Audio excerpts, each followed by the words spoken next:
All right, guys, we're here. The Tubcast has started. I know that I'm 10 minutes late. You can't blame me. I have two women in the mix, all right? It's never my fault. That's how it is. Except I was there on time, Dev. How could you? So, I hello, only took Lilith. 2 hours to get ready. How's it going, Lilith? I am pretty well. It's a pretty sunny day. It was raining a lot lately in not so sunny California lately. And It's a sunny yeah, day. I'm going to spend it inside being an autist. The best way to spend a sunny exactly. day. Hey, are you excited for the final episode of The Last of Us tomorrow? It's a season ending, season finale. Oh, yeah, they're gonna have to pack a lot in that one episode. I am a Yeah. bit excited though. And we don't got to watch shitty TV anymore until the next show comes out. Are you looking forward to season 2 when we get to see Abby? No. No, I am No not. one is. No one is. Okay, But what's that wrong with the Last of Us TV show? it's not very good. Okay. It's only I so thought it's so. all right. Have you Pretty good. also hi TafTaj is here too. Hello. Yes. Hello. I've Yes, been watching it with Captain my Cancer. girlfriend, and she's like really into the games and played them all, but I never did. So like, I don't know how well it tracks or anything. Mm-hmm. I play the games, and my girlfriend also played the games, and also my roommate, who's my editor, he also played the game. So we all know a fair amount about it. I've played them several times. I was a Last of Us 1 fan until The Last of Us 2 retroactively ruined everything, and now I can't even play the first game anymore. I'm that kind of autist. Just pretend the second one doesn't happen. Yeah, I can't do it with Star Wars and the terrible sequel trilogy either. I just can't do it. I just can't do it. But when it comes to the TV show is like okay. It's mediocre, which by 2023 standards, considering all the woke nonsense that gets shit out onto the airwaves, is pretty good. You know? It's not a great show, but this is as good as it's going to get for a while, I think. Yeah, I liked the Bill and Frank episode because I just like the idea that they're like going through this world and we're getting like little vignettes of like how different people live and how different people approach and respond to the apocalypse. And I feel Mhm. like we got to really see that with Bill and Frank, like this tiny little blossoming love story, and how like even among all of this destruction, some people are able to create something meaningful. I Mhm. thought that was cool. Yep, I entirely agree. I thought it was pretty good. Like how they And it's handled it. also They it's handled just well told, right, Lilith? yeah, they handled the Yeah. relationship with tact. I liked the fact that we start the episode with like Bill being all like don't tread on me, the new Mhm. world order ain't gonna get me. And he ended up The being schizo vindicated, being posting. right. Mhm. The schizo posters were correct after all. Yes. And what's funny about that too, as soon as he came on screen, like before we saw the flags or anything, I was like, he's giving me libertarian vibes. Mhm. And then I felt so vindicated as soon as I saw the flag. I was like, oh my God, look at that. He's got the Gadsden. Yep. Oh, fuck. And only for it to turn out. Well, it's not only for it to turn out. It's like for it to turn out to be like to have like a trad gay relationship, and I thought it was really wholesome and nice. It was wholesome. I agree. I completely disagree. No gays on TV allowed. Only lesbians. That's how it should be. Well, So you really liked the DLC episode then? yes. No, I mean, it was a good episode for sure, but I think it wasn't perfect. And one is that they changed the story drastically from the game, because that wasn't the Bill and Frank part of the game. That's not how that part of Right. the game went. Yeah. So if you're like a story purist, you're going to object based on that, and it's like, okay, fair enough. I'm not a story purist, so if a change is good, then it's good. So I don't care too much. But if you are a purist, you're going to object. Yeah, but The like issue. I don't think the show has been trying to be a story purist from the beginning. No, it So hasn't. I They've give that changed a a few pass. things. Yeah, a few major things. In fact, they've changed. But the complaint that me, Arch, and Kibbs all said in our watch party videos with Lilith was that basically the show's other story arcs needed more time to cook, and it feels like both of the flashback episodes, the Bill and Frank episode and the Ellie episode, took away from time that we needed in the present, because there's only 9 episodes this season, and we like it almost feels like the show needs 2 more episodes just to pack everything in, and they had 2 episodes that were side stories. It's like, well, that kind of doesn't feel very good, right? Interesting. Because I got the say- perspective that they just didn't have like a ton of material to work with as far as like story. And so they were trying to like fill things up by exploring parts of the world. And I feel like with video game stories, oftentimes the actual story is like a much smaller percentage of the total gameplay. Because a lot of times you're just like running around, killing people, retrying things, collecting resources, whatever. Yeah. And then the actual story is like in between all of that and might only comprise like a few hours. And so I just assumed that they were like, we don't have a lot to work with, so we got to like fill that in. But I also have heard complaints from people about like Pedro Pascal, he's capturing like one aspect of Joel, but only one aspect. And it would be cool to see like more elements of his personality. Yeah. For me, it's like that the most recent episode with the cannibal cultists, that needed like another full episode to build up the menace of the opposing villain there. That seemed like it was way too rushed. You know what I mean? Just some things needed more time to cook, so they needed more screen time. Also, there's the fact that I don't know if you've been keeping your finger on the pulse of what's surrounding the show, but there was that the guy who directed the Bill and Frank episode. He later came out and said, "Haha, I made right-wing gamers watch a gay romance." And it's like, all right, Cringe. dude. All right. That's kind of cringe. Just Yeah. focus on creating a good story. Yeah. I mean, exactly. what she did, I mean, that episode was solid. I mean, Yeah. but the response was kind of childish. I will also say, like, when they were like, oh, we are communists, and like, I don't know, the second most recent episode, and they're like, look how great our communist commune is. I was like sitting there, like seething about it. I was like, that's bullshit. And what your girlfriend Communists beside would you not is be like, successful. your girlfriend beside you is like, haha, you're actually wrong, TafTaj. Yeah. It's time to read It's Marx. I need like a little bell to ring to be like, this is bullshit. Well, I mean, I Ding, think ding, ding, ding, ding, ding. I think after they leave, Ellie actually asks Joel, is that how America was like before? And Joel said, no, America was too big to work like that.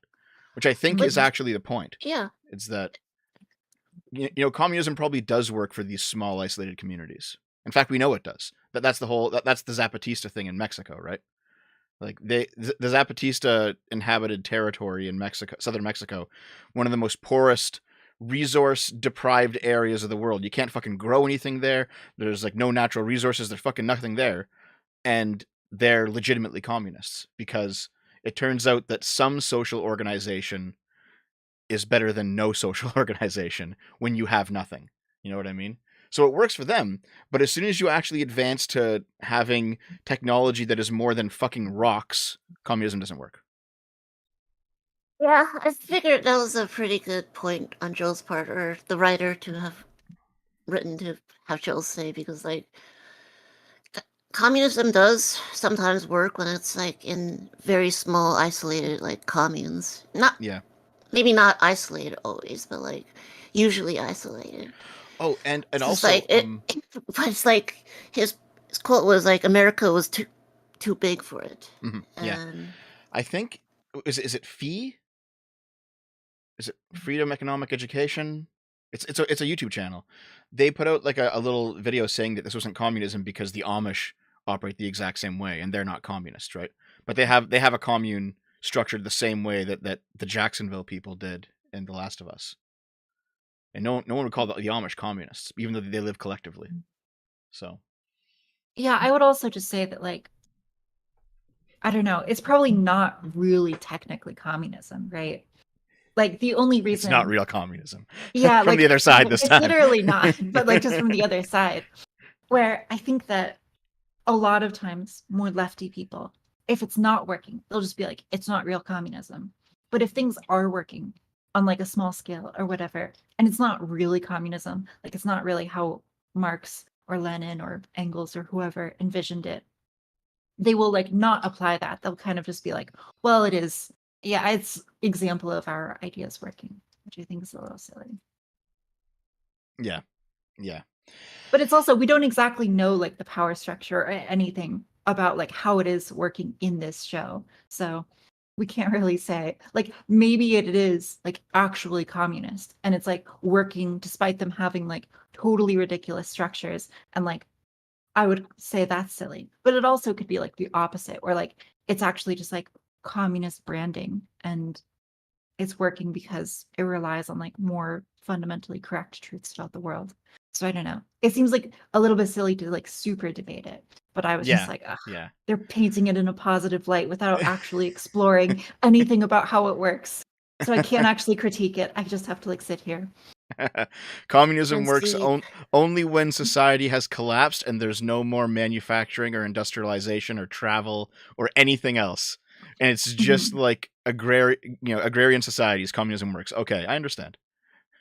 Yeah, and I do kind of agree with your point. Like, if you do have a lot of social cohesion, like the Amish do, or like you could have in like a small community, you can get away with a lot more just because like you don't have to rely on the same networks of information and control that like markets provide. So yeah, I think it's a fair point. Anyway, I guess I brought that up because Lilith and I have been doing that project. We've been watching a video every week, and we've been making a video every week about The Last of Us, and we're doing the finale tomorrow. I can't wait. Nice. Next we can watch Star Trek Picard and then fucking shoot ourselves. It's such a bad show. You guys are just going through it. Today we're talking about the 2600 trans emails leak, otherwise known as the 2600 emails of hate? Is that what they're called? Hold on. yes. Give me a second. And this was not leaked but published by the same person that I'm not so sure if they themselves leaked it, but they were responsible for getting the no-fly list out in public. Was there a no-fly list at some point? What's the story there? Oh, are you not aware of the American no-fly list? Well, okay, after 9/11, there was like a big call for like security updates and stuff in America. I'm not so sure. I think the no-fly list could have existed before that, but it was like only had like a handful of people. But after 9/11, it exploded into like thousands and thousands of people. Right. No, So I think what I remember this happened? now. Yeah. Yes. So what happened was like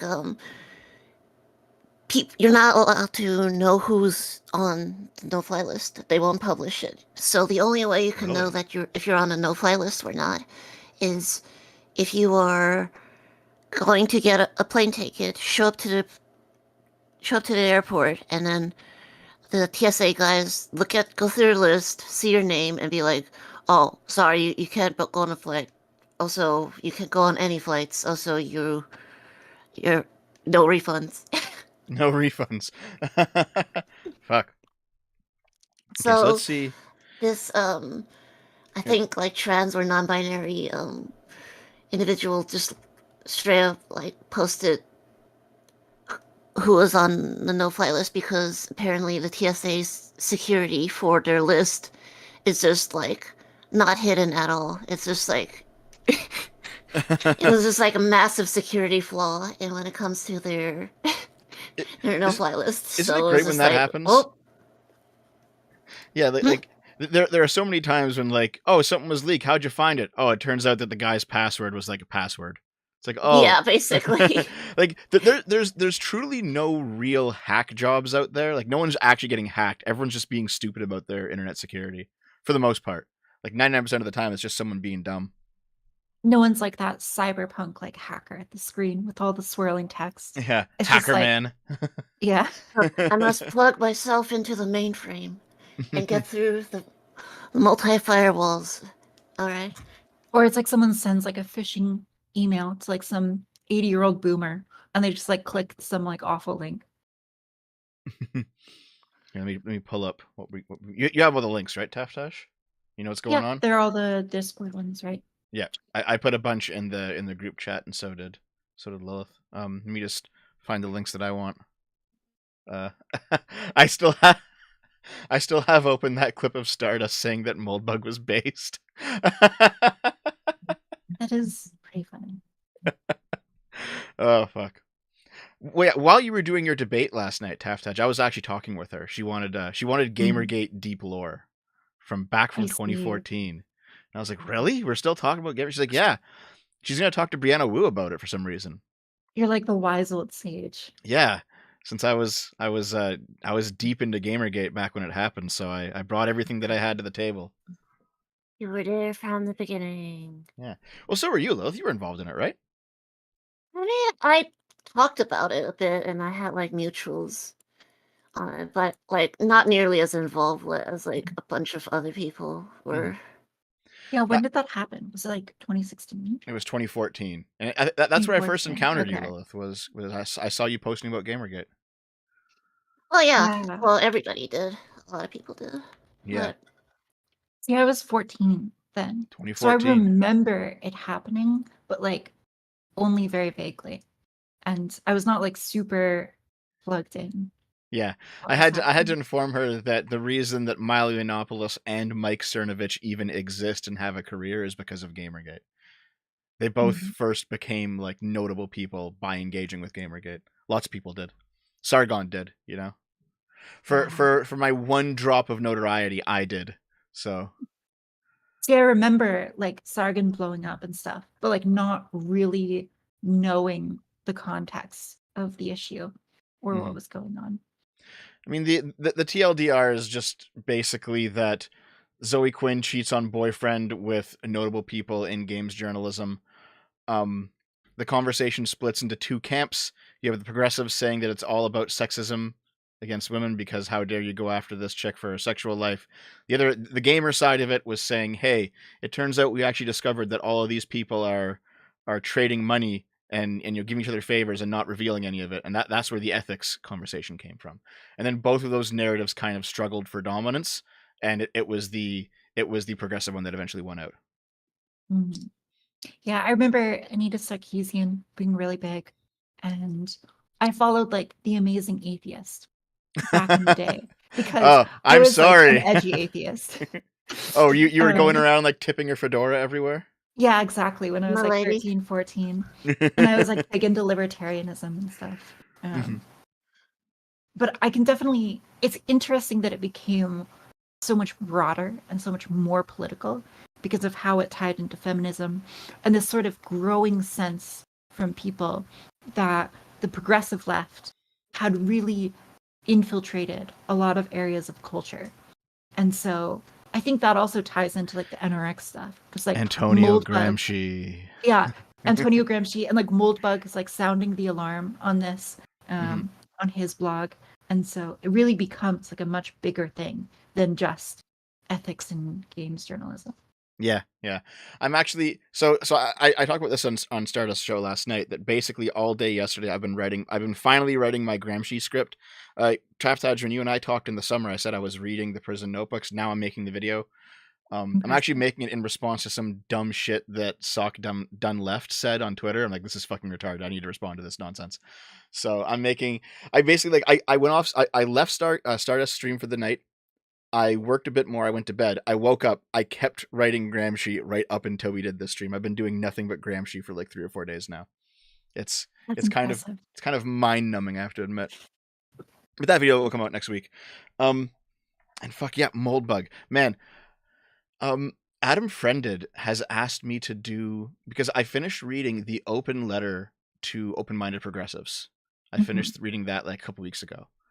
And Friended was like, Dev, you gotta like tell me your problems with this, because that's like Moldbug's maybe not most famous, but definitely most like it's older is the problem. Yeah, but I've also read it. I've also read like a few of his other works. But I mean that the open letter is what gets progressives to become right wing in the neo-reactionary sense. That's the actual pipeline. That's the fish hook. That's what reels people in. That's why I thought it was funny when Stardust said, "This guy's pretty based." It's like, yes, the beginning.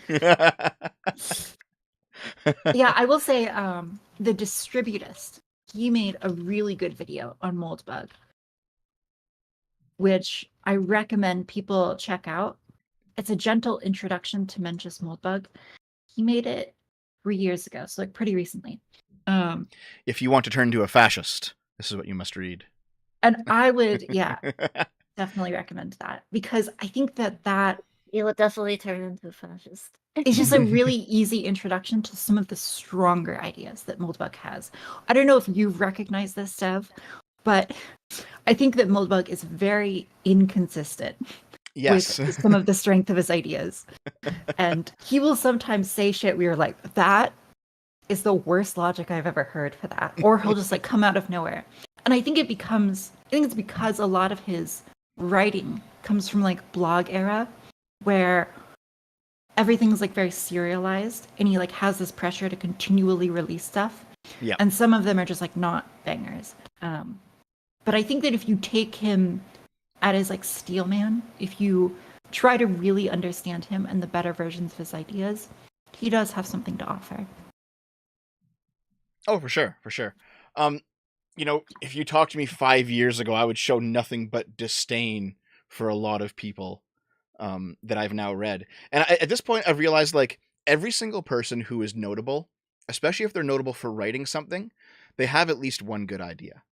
Yeah. And for that sure. applies to people like Karl Marx, even them, right? Like everyone, regardless of political slant. They are notable for a reason. They're not just idiots, even if you don't like their ideas, right?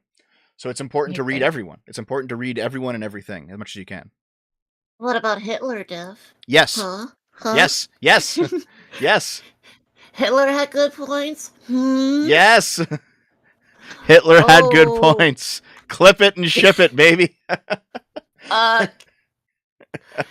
It's okay. The people who would hate that till the end of time. Wait, Lilith, you say it too, so that we can all be clipped together. We can all be canceled.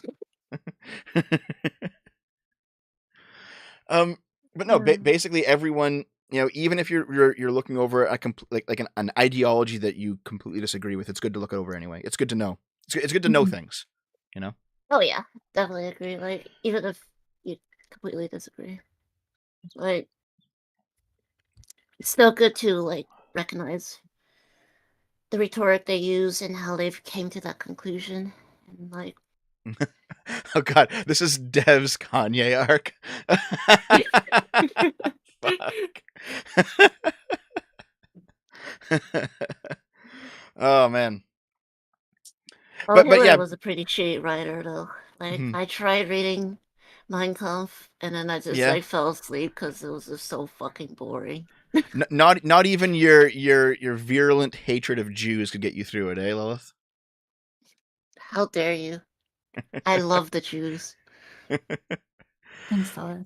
Yeah. Appreciate it. Oh wait, are you Thank Jewish, you. TafTaj? I am. Oh, I didn't know. Mhm. You don't have the nose, man.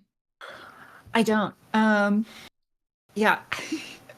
I do not look very Jewish, but I definitely am reminded of it by right-wingers occasionally. Oh, do they point it? Do they bring it up? Yeah, they're like, that explains a lot about you. And I'm like, Jesus Christ. What's really funny is like,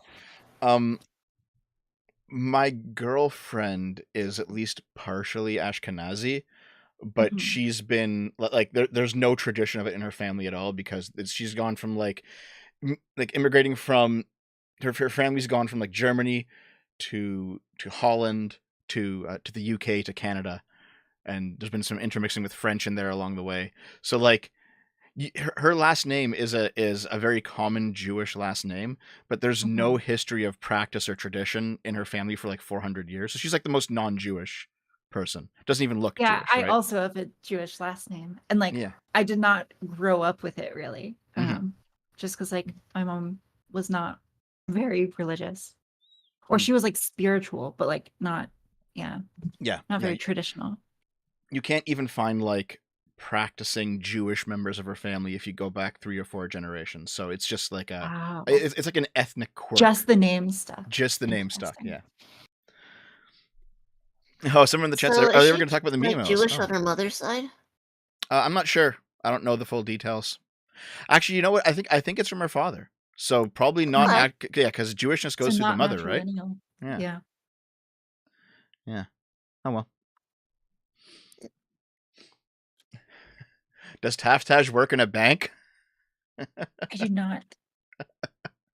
You should. The bank should hire me, I think. They should hire you. Mhm. Okay, that's enough. That's enough monkeying around. Even though I love monkeying around, we should probably actually talk what we're supposed to talk about, eh? The I agree. emails. Wait, hold on? Can I actually share?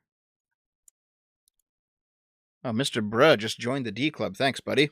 I think you might have to like just not include the section where their actual email is shown. Why? I'm not so sure. I don't know if YouTube will allow it. Oh, I'm sure it'll be fine.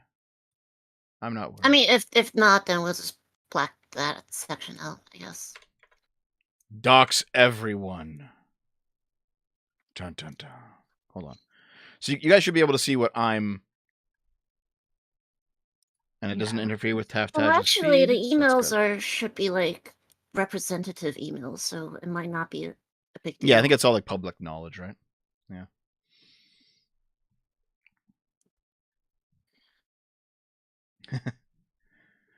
Yeah, I know, Lilith, you and I disagree on the doxing question, but when it comes to elected representatives, fuck them. Dox them all. we need more David DePapes. That's a joke. All right, for legal reasons, that's a joke. Here, let's see. Okay, I'm going to pull it up. All right, so this is the 2,600 pages of hate released by this person. Okay. And I'm not sure if this, I guess it took off. It has like 15 million views, so that counts as taking off for sure. And this is, okay, by the way, this person published it on her blog on maya.crimew.gay. Very trans woman of her. Yeah, and this is very like 1999 era internet. Look at this cat. Oh yeah. Look the cat is so cute. The cat follows your cursor around. It licks itself and falls asleep. Here, can I like here? I'm making the just for this. I'm making the screen really big. Okay, so here, let me just chat. Just give me a second. Okay, I made the screen really big. Watch my cursor. Look at the cat. It runs over, and then it like scratches, falls asleep. If you move the cursor, it wakes up and follows up. Man, it's pretty great. I feel like I'm back in 1999. With the way the shit. Yeah. But then also, like, if you scroll down, she's got like all of the, I don't even know what these are called, but they're like cute and they're flashing. And I think they're like called like stamps or something. Yeah, stamps at the bottom of the website. Give me a second. I'm just gonna resize the video to put it back where it was. Man, remember like live journals and guest books and shit? Feels just like that, like back in the old days. Okay, there we go. I think I can. There we go. Okay, so. Oh yeah, dude, this is like your old GeoCities website. Mm-hmm. Have a bunch of these. Man, it's so strange to see this in 2023, you know? But okay. And they say trans people can't be trad. They're literally returning to tradition. Returning to old internet traditions.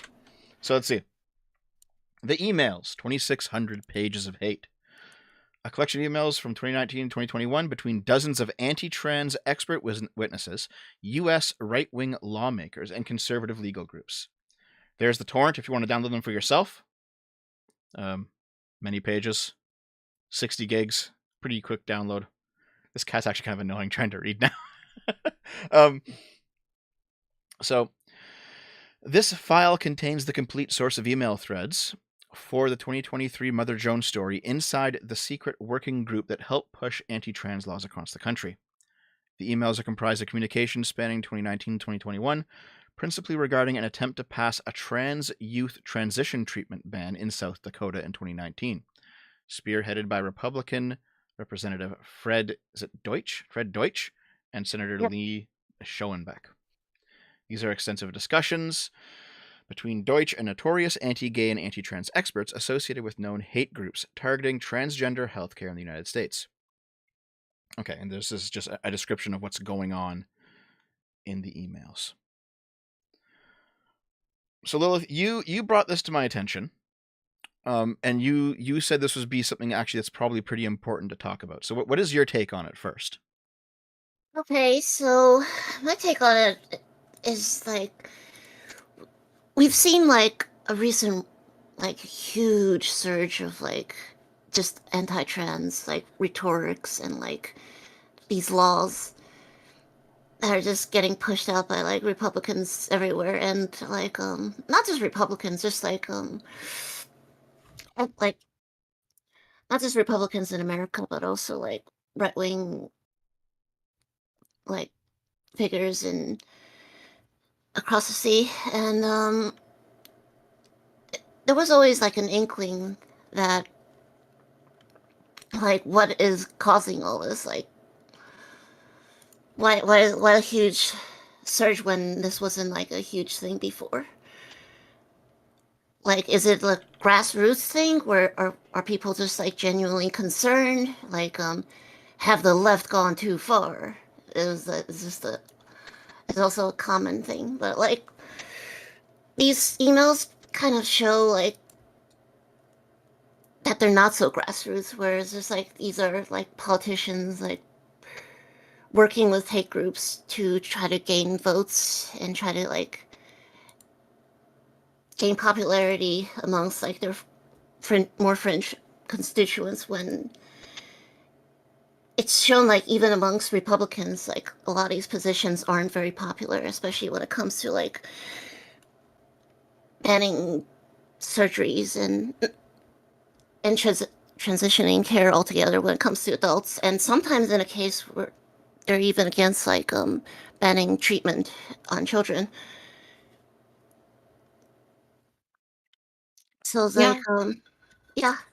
I mean, I tend to agree. I think that a lot of politics is not really that grassroots. A lot of it's led by people who are activists and people who are very interested in the issues. What I would guess is that like there's a group of very intelligent lawyers and activists and politicians and also just constituents who are they're not like the majority of the people, but they're making huge stinks, and they're really bringing it to lawmakers' attentions, and that's probably why we're seeing this this coordination. But this is common through all of politics, no matter the issue. There's always emails going along between people trying to figure out how do we get this put into policy, how do we get this in law, and yeah, I don't know. I'm not super surprised that this political position that is like for the restriction of trans healthcare is being pushed in this way. Mm-hmm. You know, I think if you saw like there's probably a left-wing equivalent where you have pro-trans groups, you have pro-trans activists. Absolutely, yeah. You're gonna have like lawmakers all who are all very pro-trans. There's probably emails of them talking about how they can coordinate to push their own agenda as well. This is something that's This is how pretty normal in politics is politics. done. Yeah.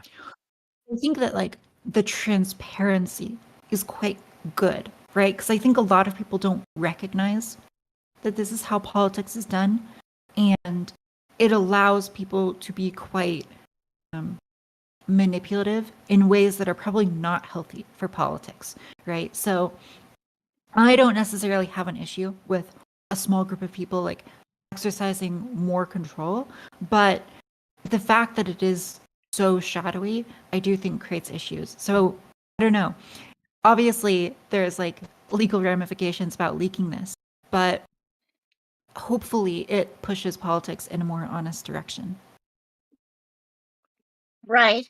It's not such a big surprise that politicians are working with groups, but like they've never been so like exposed as to like working and coordinating with like hate groups to just like push their agenda. Well, I think Like it keeps them normally, honest, right?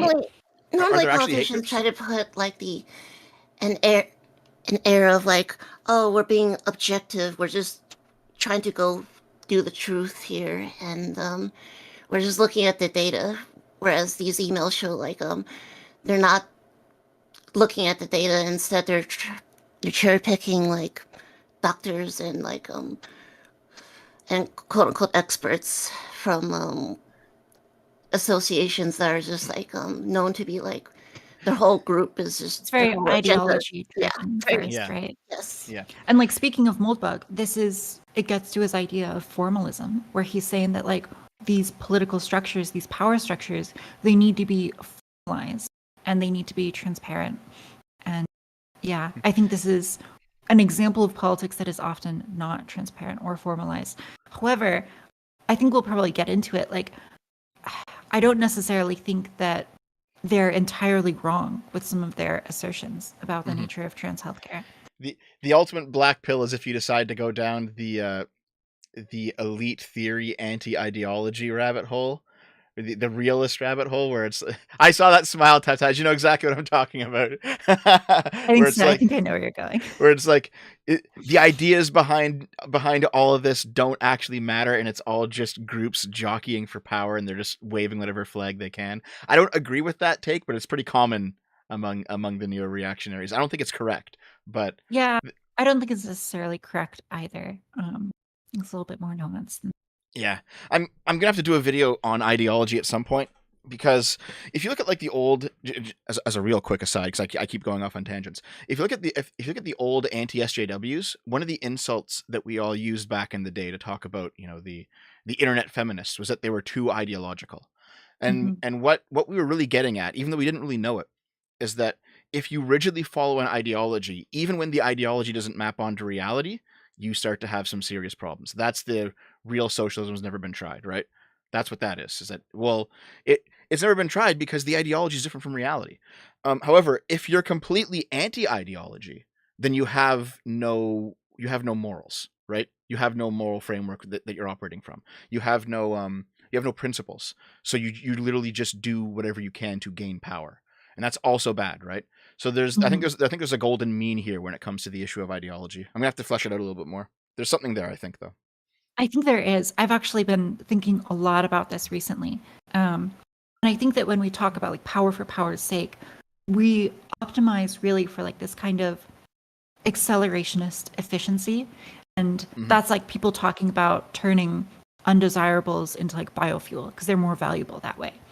And I think that is deeply anti-human. Is that a Nick Land idea? It sounds like it might be. Yeah, I mean, it's definitely tangential, where what is like efficient for the machine is not necessarily good for the human. And I think that ideology is kind of the antidote to that. But also, ideology can lead to deeply destructive things, and not all ideologies are equal. I think some ideologies are deeply cruel or just deeply misinformed. And I think that kind of the purpose of politics is to root out the ideologies that are leading to good spiritual and personal development for people. That's why you're on your virtue ethics arc, eh? Yeah, exactly. That's why I'm on my virtue ethics arc. What do you think of that, Lilith? I pretty much agree. Like, should be less. Sorry about that. That's okay. My mouth is dry. Mine too. It should be like you're smoking too much weed, Lilith. I actually like stopped smoking weed a few days ago, but like. Oh, congrats. Yeah. I think like a lot of these people, they try to present an air of just like objectivity when it's just like, as these emails shows, like there was one from Mr. Deutsch where he's like oh, the ACLU saying like is putting out all these studies about like how transitioning is positive for mitigating suicidal tendencies, and it's just like, how do we respond to that? It's just like, how do we go against their the studies and be like, no, it's like it's actually doesn't actually make you less suicidal when it's It's very motivated reasoning, yeah, right? it's just Yeah. exactly. It's like, Yeah. how do we disprove this rather than asking, is this true? Could we be wrong? You're starting with the conclusion first. Yeah. Mhm. I mean, if you think something is true, you probably should try to disprove it, but that's just to make sure that it's right, you know? Like Absolutely. it's not Absolutely. if you're coming at it with I have a goal, I have an answer that I Mhm. want to bend the science to reach. I mean, you can probably do that, but it's eventually going to snap back and it's going to be bad for you, you know. Yeah. You can't bend reality forever. It's not how things work. Eventually, if you implement your ideas based on false reality, eventually they'll come crashing down and Yeah. it'll fall apart.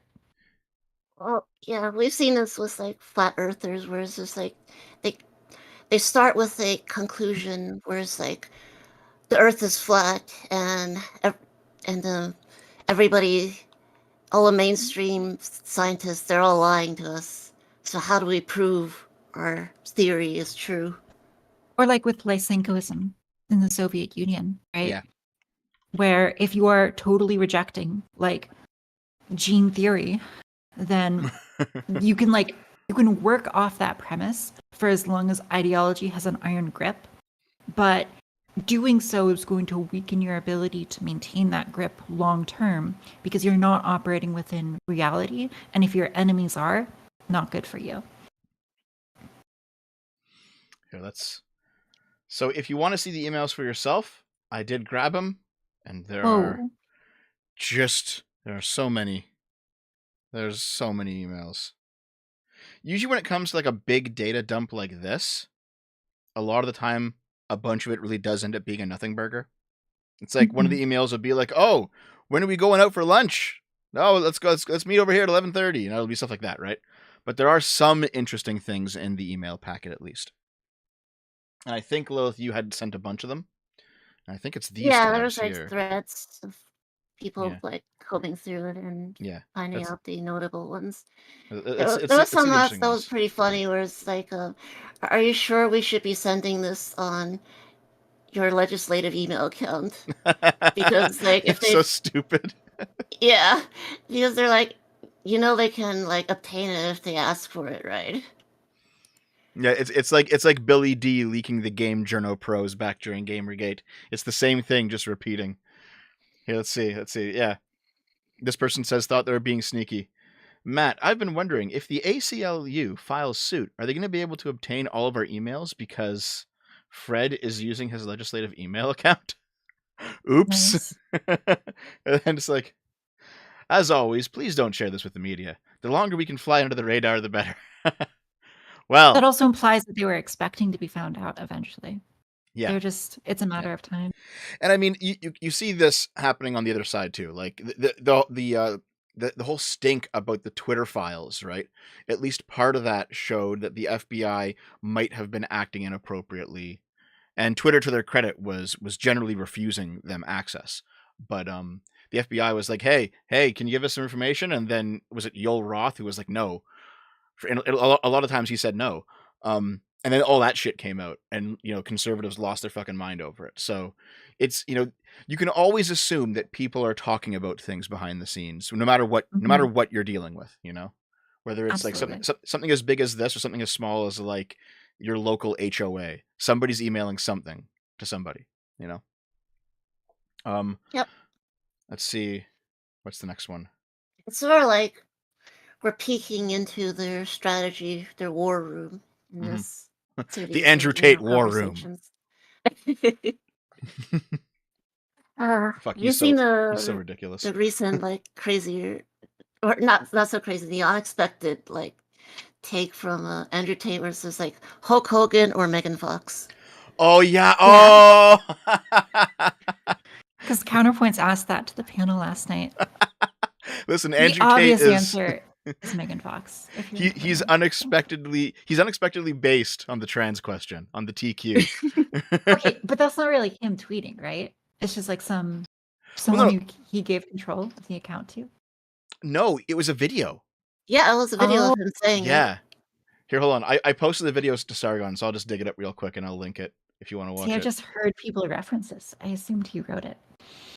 Hold on. So, there Chad. it is. Okay. Okay. Here, hold on. I'm Big playing question. it. I'm playing it real quick. Oh, Just you play wait. it? Okay, here it is. Building my mansion. You'll see when it's done. We'll do an episode of Cribs. I had to get this area here. You guys can hear it, I bought right? my neighbor's house. Mm-hmm. I had to construct a specific area for the Bugatti. Anyway, that's all gonna be lit up and shit. Bugatti logos. You broke boys don't know. Listen, I recently posted a question on Twitter asking, would you rather have sex with a transsexual, which is a legitimate 10, or a woman, which is a legitimate 1? And everyone's sitting there clicking woman, because they think they're going to be gay if they do anything else. But they're not actually thinking about the question. I am so smart. I operate on so many levels higher than the average man. Big brain, you people guys. are not thinking about the question. When I say a 1 and a 10, I mean Megan Fox with a dick. That's the tranny. Or Hulk Hogan with a pussy. That's the girl. This is the question I'm asking. Megan Fox or Hulk Hogan? So you're thinking, well, I don't want to be gay, so I just clicked the girl, the number 1, did it? You're gonna fuck Hulk Hogan?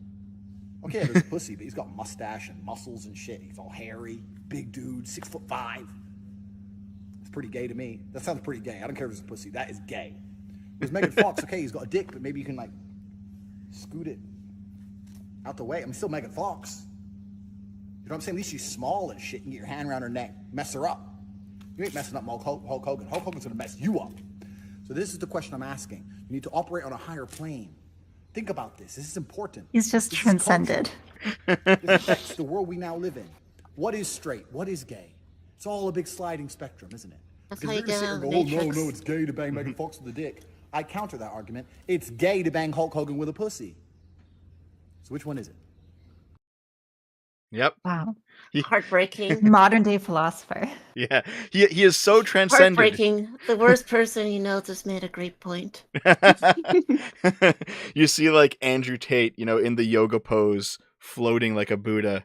And he's just like, the question is not, are traps gay? The question is, what is gay even?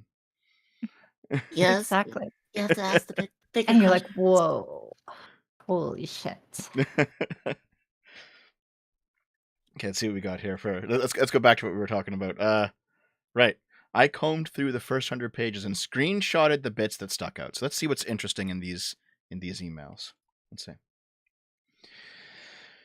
I've begun my road trips across the state to meet with key moderate Republicans. Response has been mixed, but mostly positive. Not a single legislator I've spoken with so far has a clue about what's happening with transgender advocacy, nor affirmative therapy. All of this is new to them. Despite the generally positive response, I have no doubt this will be an uphill battle when we get to session. The last time I introduced a transgender-related bill in 2016, the state and the governor experienced political and economic pressures, including boycott threats from around the country. I doubt this time will be any different. I meet with the governor's top policy advisor next week to discuss the bill. I wonder what bill this is. Probably just one of the many anti-trans bills that we've seen. It may not matter which one it is, actually. There's been like hundreds. It's just like... Mm-hmm. Well, one thing I've noticed maybe is not as much during 2016, though.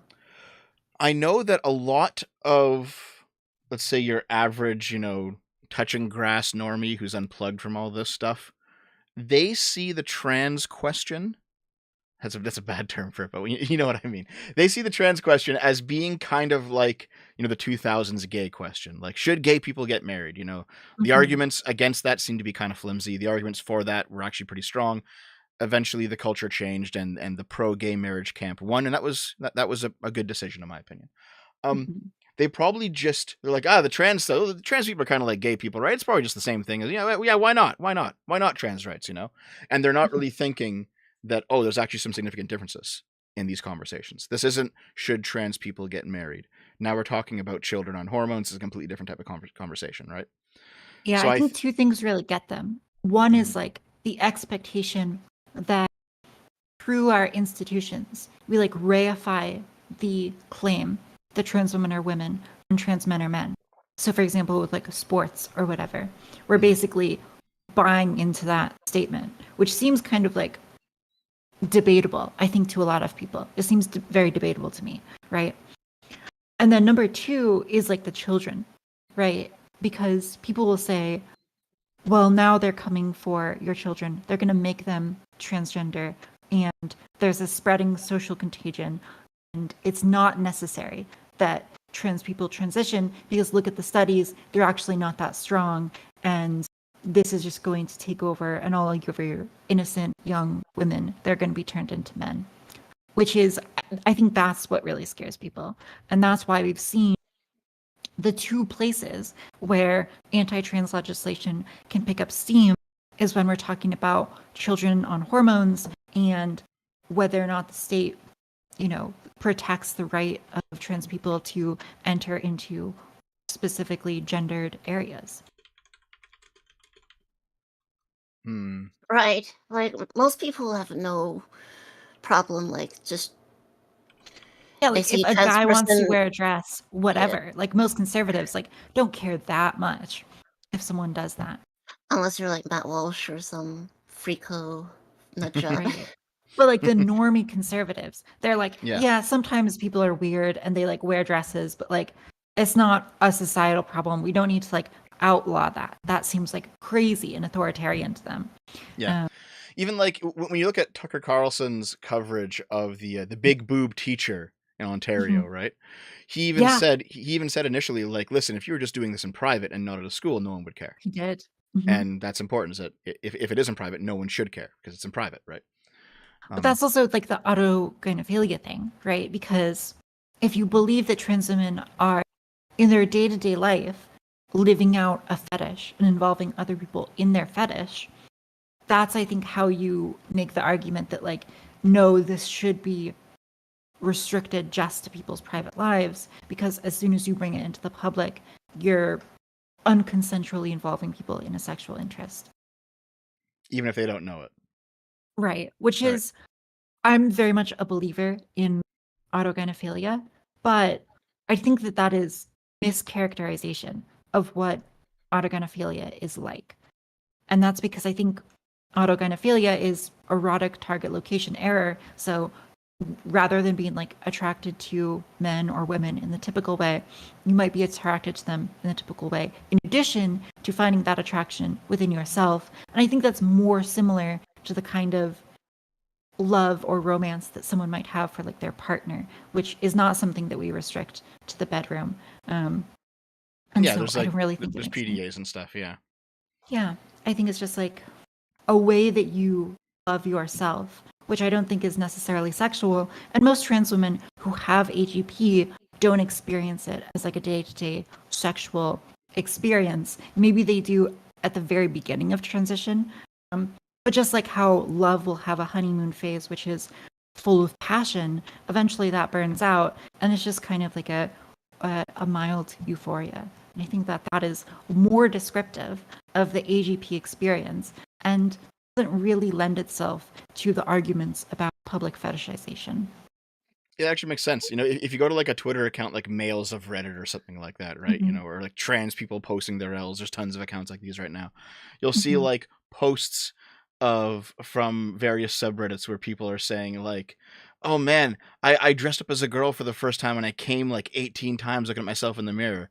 And on the one hand, it's like that sounds like it's a fetish. Like that sounds like that sounds like it's a fetish and it's not an identity, right?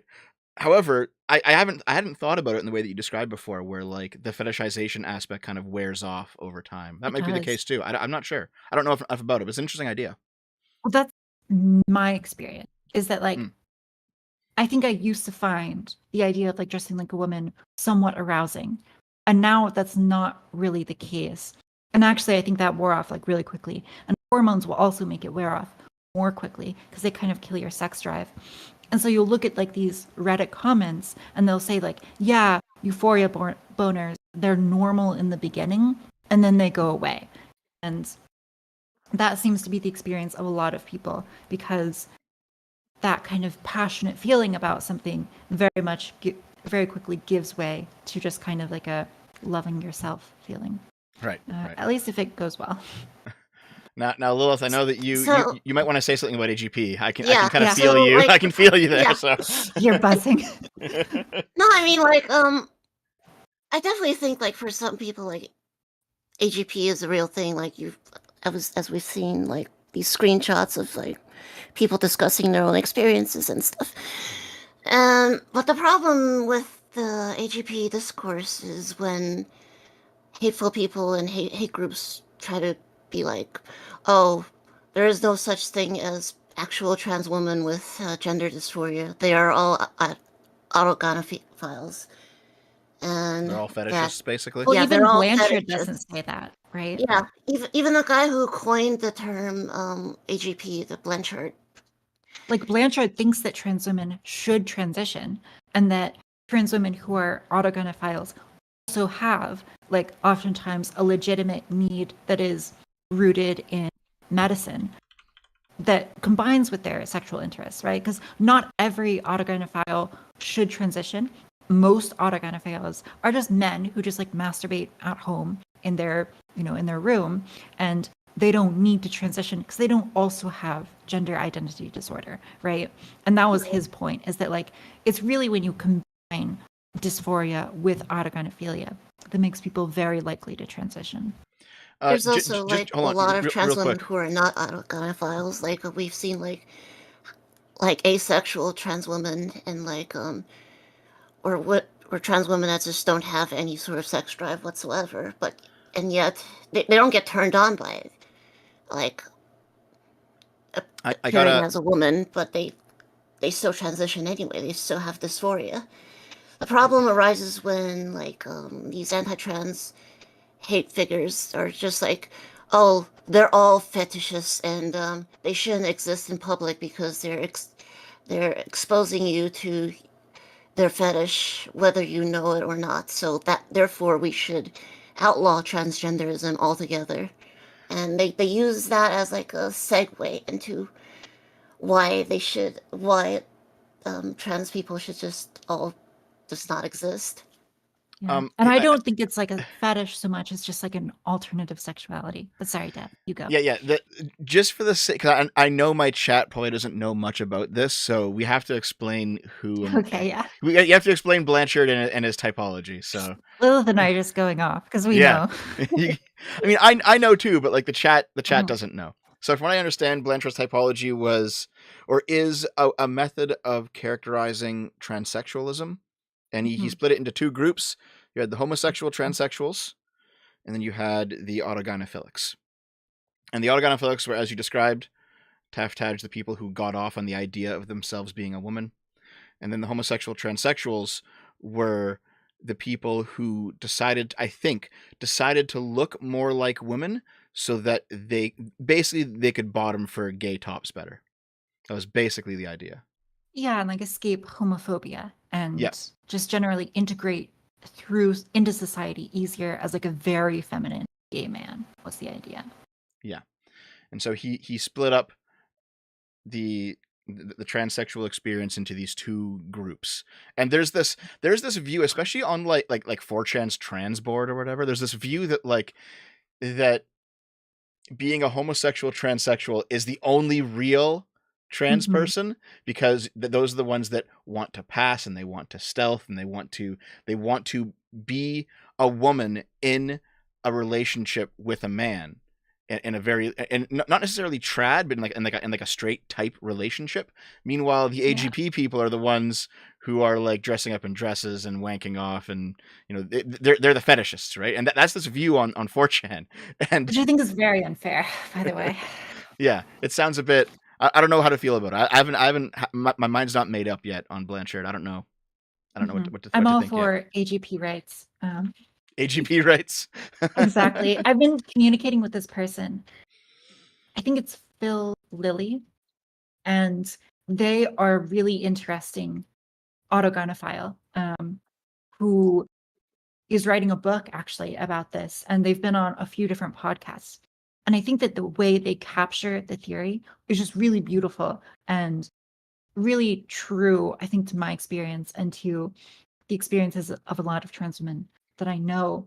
In fact, I think that like the AGP, it's a label that a lot of people run from. I think because it has been so mischaracterized and stigmatized throughout its life cycle, that people really are not willing to confront their actual sexuality honestly. And I think that's kind of tragic because I think it's in a lot of ways much less scary and much less fetishistic people will lead you to believe.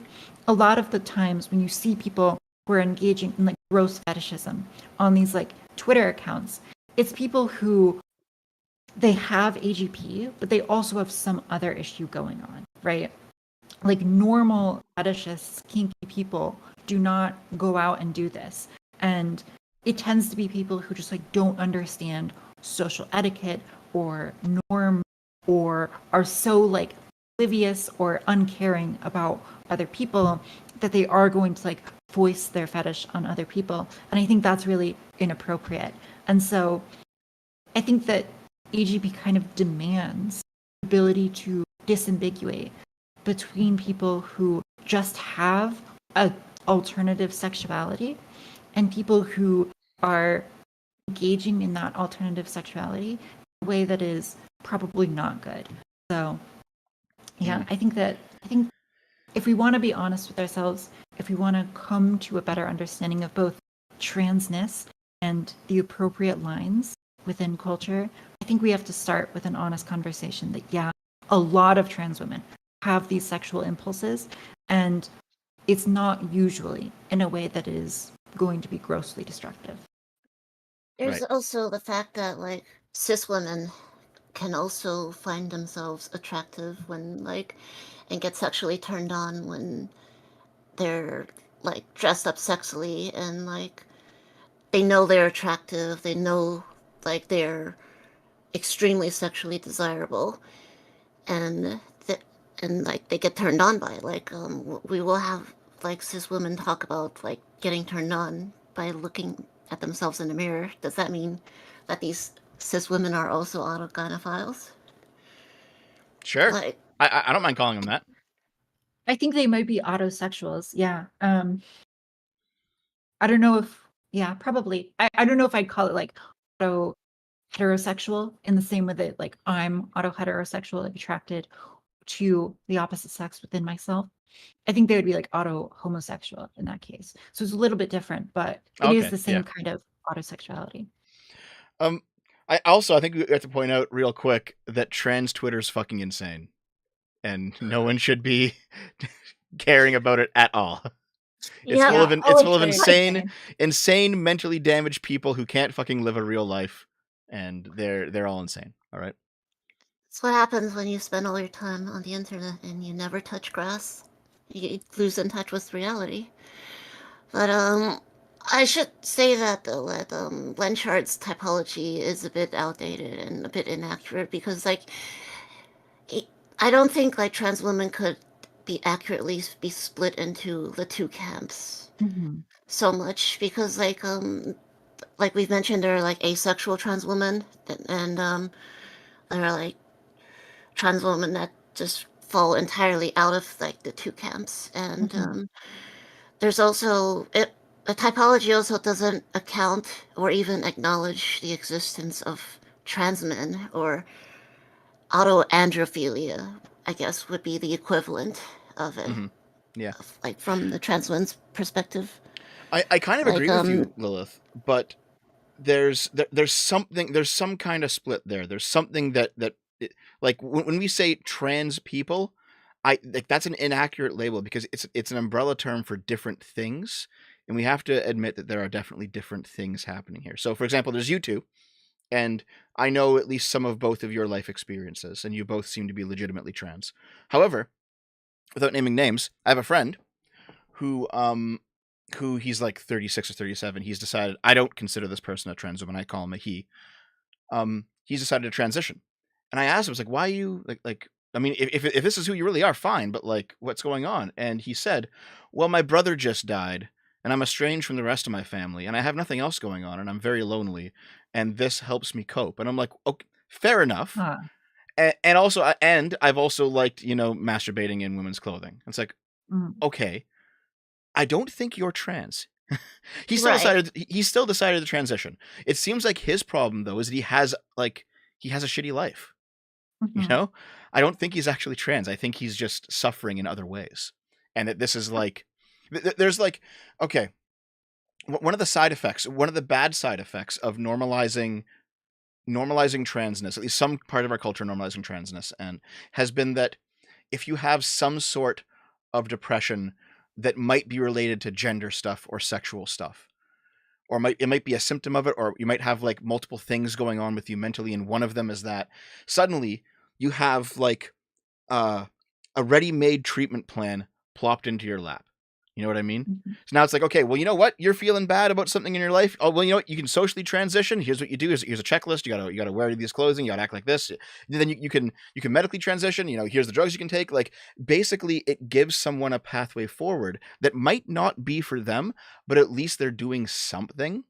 Even though that thing ends up being the completely wrong thing, it's probably very attractive to people who are otherwise lost if they have something Yeah. that they think they can do. And the fact that it's sold as like such an effective thing, I think a lot of people are attracted to it.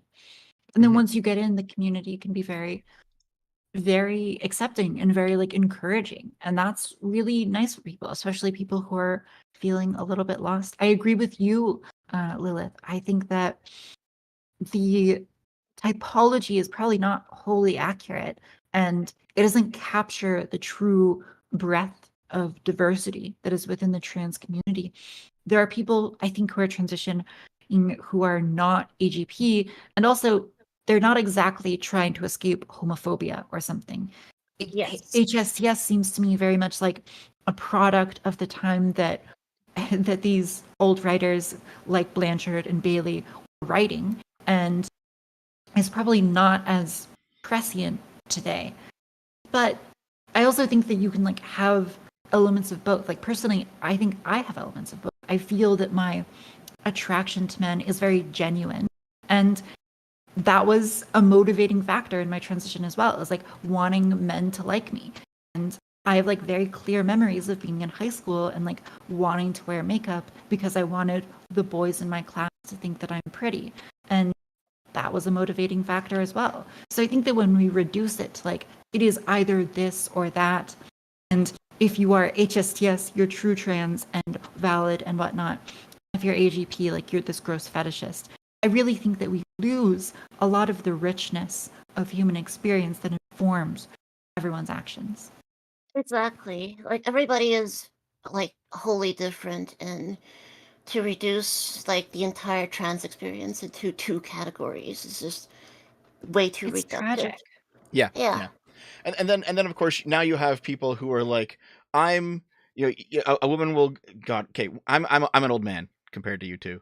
So I'm in my 30s. I went off to university in like 2007 or whatever. And back then, lesbian until graduation was a huge thing, right? It was a big Mhm. deal. I have a friend who is legitimately a lesbian who had her heart broken by somebody who dumped her like on the day of graduation. It's like, well, it's time. It's like, oh Jesus Christ, I guess this really does happen. Um, and now it seems like that fad has passed, and now what's going on is you have women who go off to college. They decide that they are a she, they, Non-binary. non-binary trans person because they wear jeans and they have like dyed blue hair, and it's like, come on, Mhm. come the fuck on. And like you see that so much. I have to think that part of the rapid inflation of the numbers of trans people is just people saying that they're trans when they're really not. They're not. I Yeah, have to you think do that. see that in certain Yeah. clinics. There's Jesse Single has like a Jesse Single. He has a list like talking about this, and he goes through the data, some of the studies, and also like aggregates data from a lot of different clinics, and you see just these massive spikes in people who are coming in, and they tend to be overwhelmingly female or natal female. So yeah, that would not surprise me because we do have some data to support that. It's the tomboy genocide. It's actually happening, guys. They're Exactly. coming. They're coming for your tomboy Thank God GFs. Lauren Southern escaped it just barely. Fuck. So, like, I don't know necessarily how much of it is that way, but I can definitely see that there's a large section of people that are like aren't actually trans, but like they want to just escape. Like I'm not saying like most trans men are like this, but there's definitely like a segment of trans men or who are born female at birth who are just like they want to transition or identify as non-binary to escape misogyny. Um, and some do identify out of it later on, and like we, it's But pretty. also to an It's extent, that's yeah, fine. Like if yeah, you want to dress like a boy and like call yourself whatever you want to call yourself, like frankly, I think you have the freedom to do that, right? Like free exactly. country, do what you want. But also to an extent, there does need to be like some line drawn of like, okay, let's let you do that, but also not necessarily lump you in the people who have like gender identity disorder, right? And Yeah. that's kind of where Yeah. the discourse is for me is yes, freedom, but also let's be careful not to conflate these different things. No, I TafTaj. agree entirely. We must hatch I don't think every they single should be egg. stopped. No, Lilith, hatch all the eggs. Hatch them all. All the Like femboys must be exterminated and turned into trans women. That's how it is. A genocide, terrible. Fuck. But yeah, like, man, maybe this. I think this is like this is just a product of my age. But if you go back, back in the 2000s, you had so many ways to be a gender non-conforming person, and those all seem to be erased now. You know what I mean? Like you could be a tomboy and you're still considered a girl. You could be like a feminine. You could be like a feminine man. You could be a metrosexual or like a we didn't use the word femboy back then. But Sephiroth popularized long-haired pretty boys in Western media for sure, from Final Fantasy VII. So you could be these different types of man or woman that wasn't strictly masculine or strictly feminine, and you were still considered a man or a woman. Nowadays, it seems like if you're anything but like a masculine man or a feminine woman, you have to be the other gender now. And now it's like, well, hold on, you've now restricted everything to only just men and women again, but now you just a bunch more trans people in the middle. It's like, well, that's or no man, good. woman, and non-binary. And I Yeah. think that like the message kind of is that like no, women have to be a certain way, because if you're a woman who doesn't feel totally feminine all of the time, I don't think that that should force you to not identify as a woman. Obviously it doesn't, but I think that like the message kind of being implied is that like if you don't fully fit in, that means that you're not a woman. And that's probably not the case. I feel like when I talk to detransitioners, that's sometimes what I hear from them is they'll say, yeah, I wasn't totally fitting in. And, I felt bad about it because I was a teenager and teenagers don't fit in. And oftentimes that's related to gender expectations. And then here were all of these people around me. They were saying things like, well, all of the evidence suggests that if you feel this way, you're going to feel better taking testosterone. And that turns out that, okay, it didn't actually work for them because this is a very serious decision and it can't be something that is made just based off of a minor feeling. It has to be something that is really grounded in a serious, persistent gender issue. So I don't know if I necessarily agree with the notion that like gender nonconformity is getting erased or getting pushed way too like though if you are gender nonconforming you are trans. Like there are still like tomboys and there are still like femboys and Endangered stuff. species. But like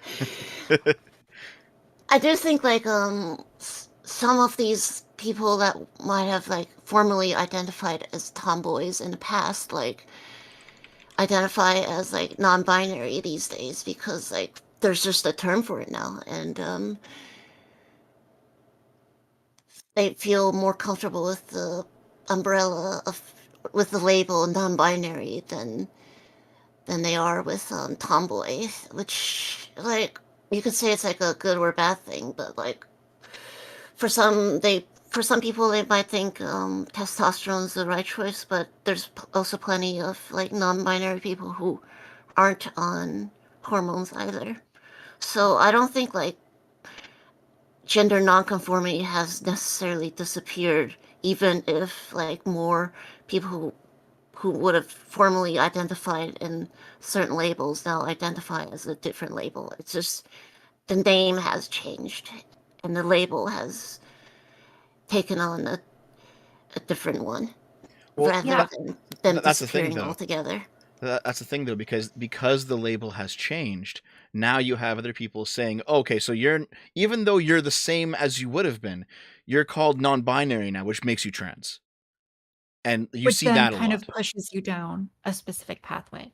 Yeah. Specifically a medical pathway, which is probably not appropriate for a lot of these people. Yeah, which is why, like, personally, I don't consider non-binary people to be trans people. Like, they're not the same thing.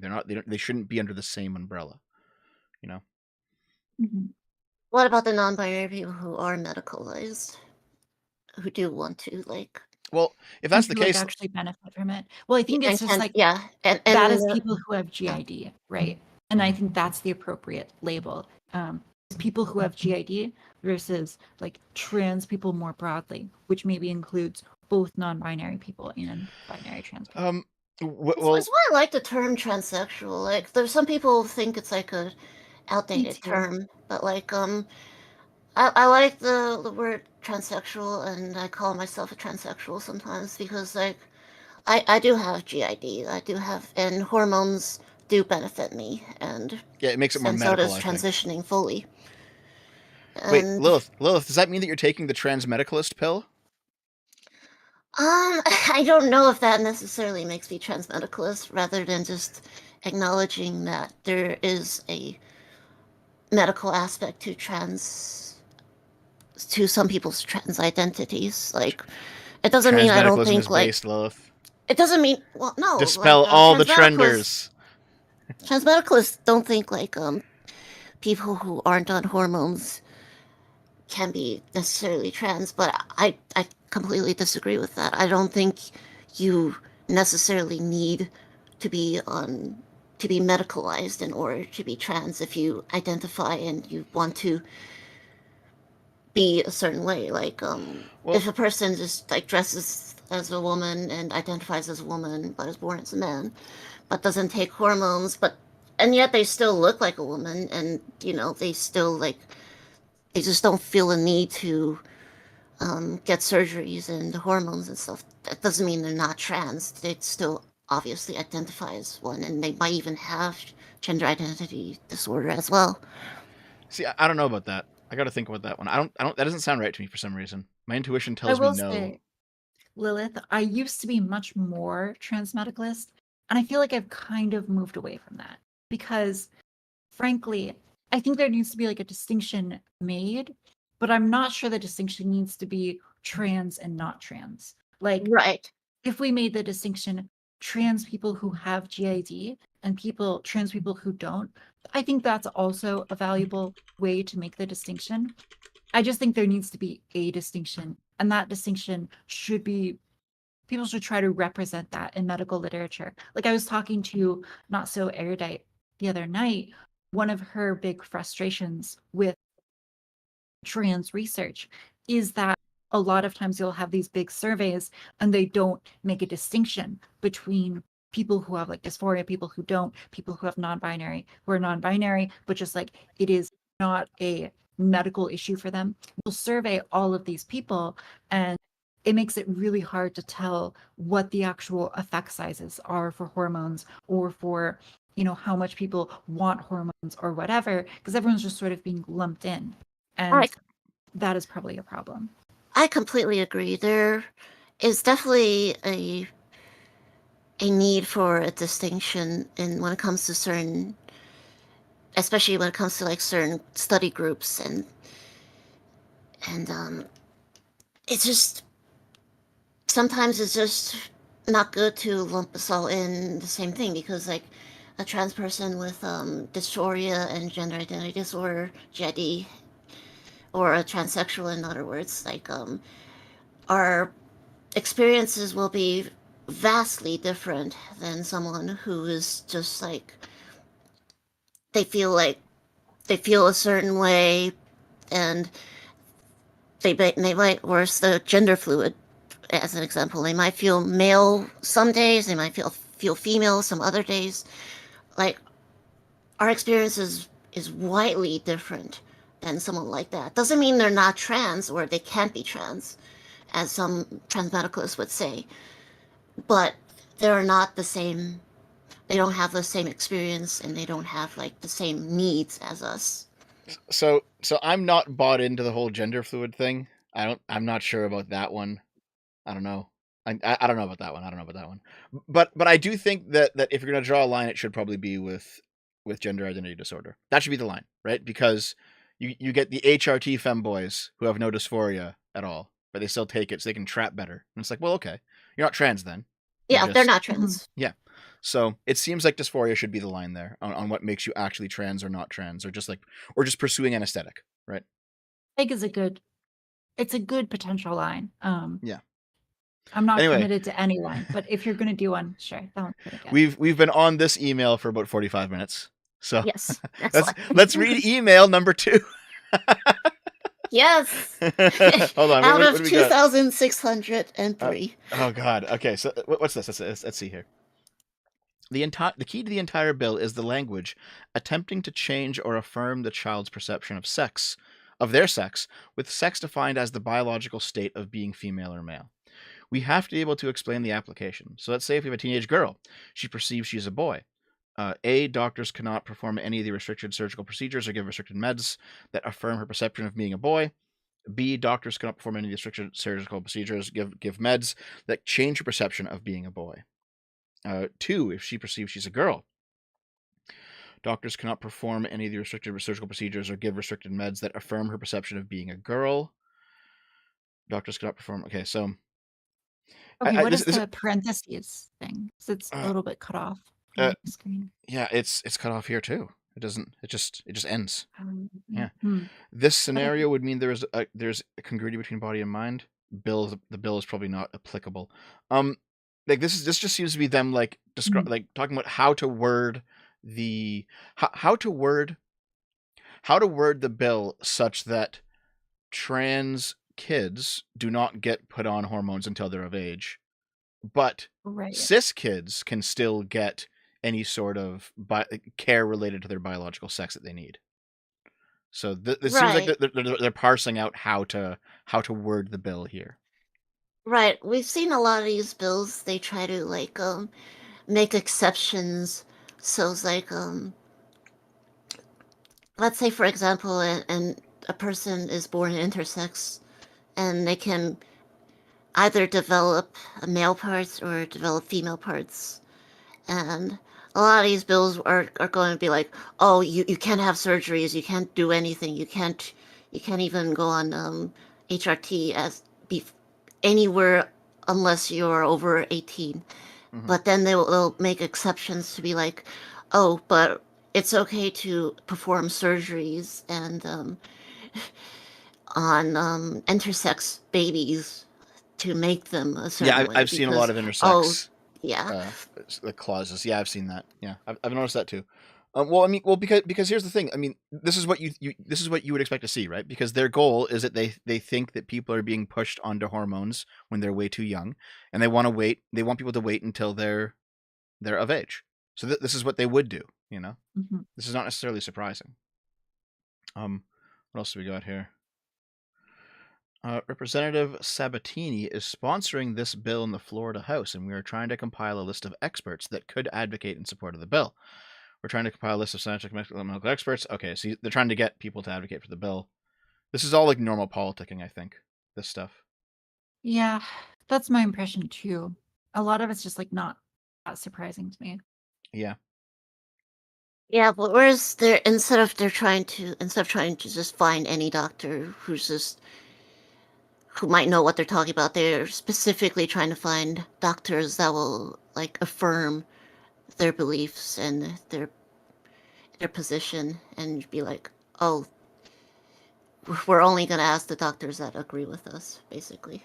Well, sure, but I mean that's kind of the name of the game, right? Like it's up to the opposition to find the opposition doctors. That's how Yes, you. but like politicians usually try to present and like they're being objective. They're just trying to get to the truth when it's just like this just spells it all out for us. Whereas it's like they're not doing that. They're just literally just trying to find like figureheads to prop up their bills. Well, no, yeah, but like again, that's what they should do. You know, it's up to the Democrats to come along with their No, experts to prop up their I side of it. disagree. Yeah. I feel like if they're trying to pass a medical bill that's just trying to that will affect many types of people, they should try to find what is objective and true instead of just, oh, here's our conclusion. Now, how can we get to find enough people with qualifications to support our conclusion? In an ideal world, I think everyone would be just looking for the truth. But I do think that our system is set up to have that kind of tension, right? It's like the prosecutor and the defendant. And the idea is that when you have these forces pushing against each other, eventually you end up at the truth. Now, how accurate that is, I'm not totally sure. I'm not totally bought on that. There's definitely a lot of political questions that simply cannot be validated to be objectively true or false. And I think it's moral, statements. Like, it is morally good in of itself to have like optimization for freedom, or morally good to optimize for like helping the poorest members of society to create like equity. I don't know if that's something that can be really determined. And that's like a age-old philosophical debate. Like you can bring that up with Hume and he would have opinions on that. Yeah. But yeah. like some things can be objectively figured out. Like objectively, does HRT improve health outcomes? There is a theoretical like objective answer to that. Whether it's worth it You're to cutting out a give bit, people. TafTaj. You're cutting out Oh, somewhat. sorry. Is it yeah, your I mean, I noise think gate? I it's- guess. Maybe I could put it on push to talk, but yeah, I think that. Wait, can you hear me? Yeah, I think it is your noise gate because you cut out like at the end of your sentences sometimes. Well, anyways, I think that in an ideal world, we would probably F everyone pursuing objective truth, but unfortunately, we don't exist in that world. And I do think that our political system is set up to encourage people to push on opposite sides. And eventually, the idea is that that will bring us to the truth. Yeah, I think so too. I think it is. The people who are pro these bills, it is their responsibility to find experts that will testify in favor of them. And people who are anti these bills, it is their responsibility to find experts who will testify against them. And then you have those experts clash it out, and they smash their ideas together, and then eventually you reach at the truth. You hit the truth that way, So I don't think it's necessarily bad that they're looking for people to prop up. The chat says your mic is much better now. Whoa, exciting. I love that. What'd you do? Yeah, it's like the less of the noises in the background now. Yeah. I just switched to push to talk. Oh, that's very strange. Push to talk shouldn't cut out your background noise, but I mean, if it works, it works, right? Yeah, I'll take it. Okay, let's see what's next. I think you might have skipped us on the. What? No, I mean, there's not much here. I don't think we went through this one. There's Okay. consider if you are a mother of a daughter, one day your daughter could decide without your involvement to change her birth certificate. This legal document would now say you gave birth to a son. You have zero say. The document is a lie about your personal life and your health history is what's happening in KC parents in many states. So I think this one is they're trying to outlaw a person changing their birth certificate, and it doesn't just say kids, like just like I think they're trying to make it illegal for any one, adults included, to change their birth certificate, which is like you have zero say. Well, yeah, it's not you. it's you're not the person that's on the birth that the birth certificate is of. If I was going to steel man this, though, I mean, the person also has zero say, right? Like, you can't really change anything else. You can't change your birthday on your birth certificate because it's the day you were born. There are some things that are immutable, you know. Here's the spiciest take that is actually just normal and correct. Trans women are biologically male, and if you're talking about your biological sex, it seems appropriate to put an M there instead of an F. Well, yeah, for like medical stuff, but like I don't Mhm. see how like the birth certificate is like necessary when it comes to that, because like what is the birth certificate gonna do when it comes to like are they gonna medicalize you, or is this like I feel That's what I like mean, it's though. Like, why necessary for change like it a then? doctor to know it, but like Well, sure, but then why change it at all, right? hmm, Like, would your life be measurably worse if you looked at your birth certificate and it's like in a lockbox in your closet or something? You pull it out and it says an M on it. no, but like I feel like people should have like the right to say like, oh, this I'm not a man, I identify as a woman, and Well, the M says is male, not man, right? That's why it's MF and not MW on a birth certificate. yeah, well, you identify as, and Well, sure, when it but I mean, comes to your birth that. certificate isn't what you identify as. It's what you are in a biological sense. So I think that Yeah, but the what? reason the How documents relevant is your biological sex outside of like outside of medical? Like, why does it have to be like it reflect your biological sex though? Because it's accurate. Why though? Well, because it is. well, shouldn't we aim for accuracy and truth? Yes. Yeah. At least I I think think so.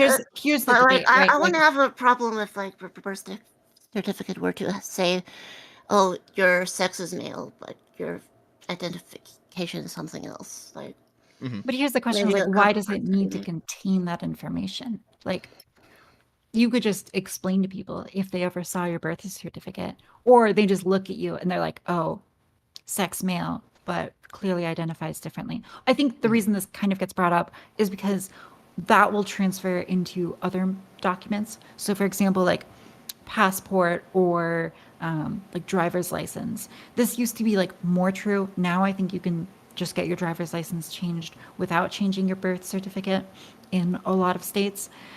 But people would want that because they don't want to get like pulled over and have the cop be like, this is clearly not your driver's Yeah. license because Yeah. it says M. Hmm. Yeah. So for more casual forms of ID that other people have to regularly see, I can see a privacy argument there, right? Where it should say what you look like, not what you were born as, basically. Because there's no reason for the police officer who's pulling you over because you're speeding to know that you're trans. Mhm. But then here's the other question is like, does society have an interest in knowing what you were born as? And should that information be kept in some permanent record? I'm not sure society does have a legitimate interest in knowing what your birth sex is. And I think that gets to like Lilith's argument of like, if you want to change it, shouldn't you have that right to change it? Like, do we really need to have this tracked forever and ever? I'm not sure it does. And I think that like if it's relevant for doctors, to know, then you should explain that to doctors. But like doctors also don't necessarily need to see your birth certificate to know that. You can just have your medical history for them. So yeah, I don't think it's the biggest thing if people are like wanting to change it. It seems legitimate to me. And at the same time, it doesn't seem like a super pressing issue. Like, again, I never look at my birth certificate. So if it says M, I'm not really concerned about that.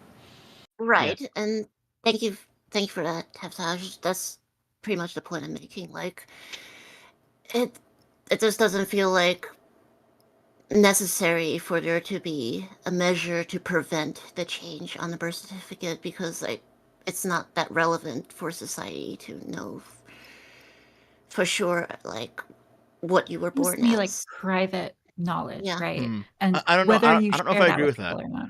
Like Okay, yeah. I know I'm biologically male, although there's like my doctor said like there's a good chance I have Klinefelters, so it's like I can't find out without an actual test, but like Hmm. but sadly those tests aren't covered unless there's a medical need. But like there's utility for a doctor to know, but like there isn't so much utility for it to reflect on like your driver's license, your day to day when you identify and present in different ways. I don't know. I think there might be an interest in society knowing how many males and females are being born for some statistical reason or some kind of census reason. I don't think it's a very strong interest though, but I think it does exist. Yeah, maybe. But I also think that could be recorded anonymously. And like we don't necessarily need to track every person's individual history. Like Mhm. if hospitals wanted to track that when children are born, that seems pretty legitimate to me. But I don't know if it needs to be like recorded in all time what every person was when they were born. There might be a legitimate reason for that, but I can't think of one. Right. Okay. Let's see the next. What's next here? Our current language does not require verification from a medical professional that the appropriate chromosomal analysis and evaluation of anatomy has taken place, and that the decision of sex is appropriate based on that analysis. 2. Our language is silent about what happens if they don't resolve the indeterminate status within 3 years. Do we need to specify that it can be resolved in court after this?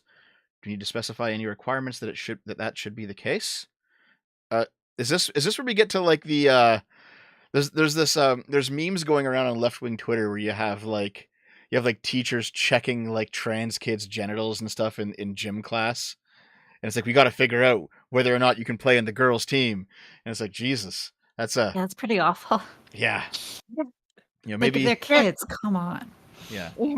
General inspection day is a meme. All right. it's coming back. Actually, Genital inspection day is coming back, guys. Everyone pull out your dicks. That's what's gonna happen. Fuck.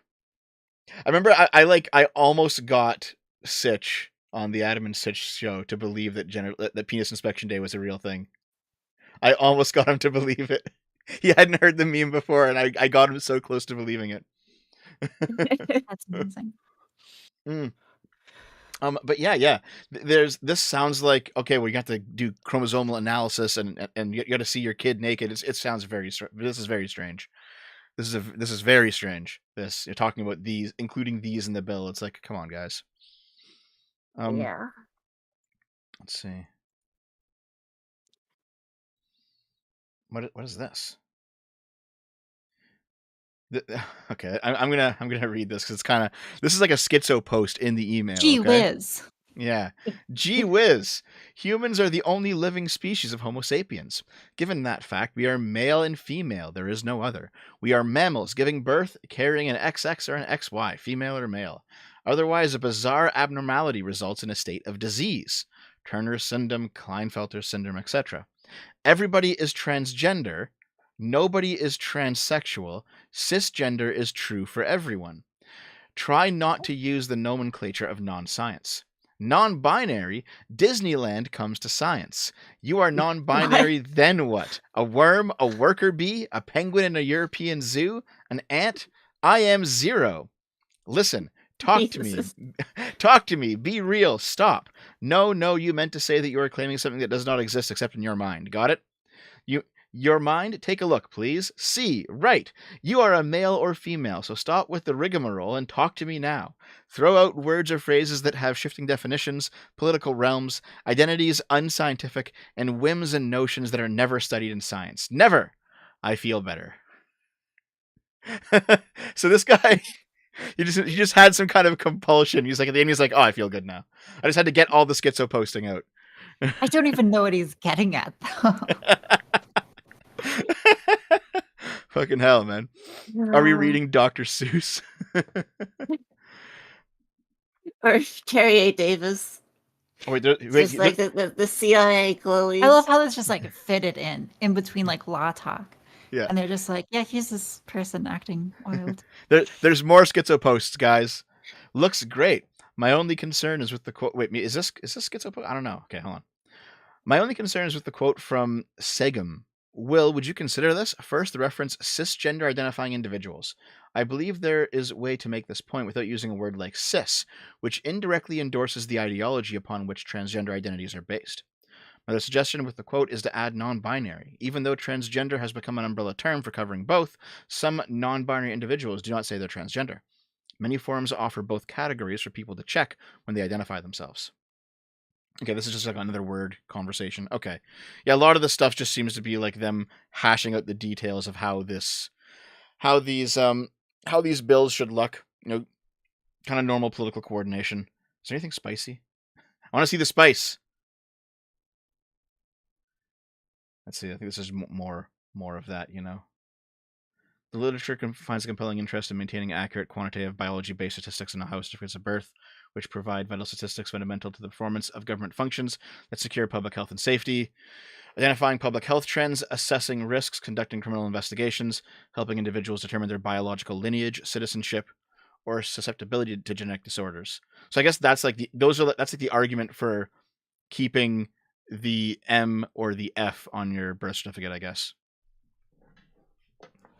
They listed off like a bunch of reasons, and it's like, well, maybe those are kind of like weak reasons. You could do them in other places, Mhm. Right. Like hospitals can individually Yeah. list like for example, if you're like a trans woman, they would list you as like a MTF like male or Hold on, something isn't like that. MTF considered bigoted now? Is Now, it? No, yeah, not isn't it really. now AMAB instead of MTF? Not really. AMAB people could still use apply to MTF. cis males too. Well, I've been told that MTF is bigoted by some idiots on Twitter. So AMAP, transsexual. Yeah, I don't know. I think that in regards to like public health, the other like side of this is that having a track of someone changing their birth certificate probably implies or gives you like more public health info, right? So like if someone applies for this change and then it changes, well then you actually have like a sense of here are people who are changing their sex and we can also account for that. Like trans women who are on estrogen are going to perform differently than people who have testosterone in their system for matters of public health. An example of this would be COVID. We know that COVID affected men more than women, and that was linked to estrogen, which kind of implies that trans women might be more in the woman category for this specific health issue. And in that case, you might actually want that information. Now, again, I don't think that birth certificates are the best way to track this, but yeah, it seems like a non-issue either way, to be honest. yeah, that's kind of my impression.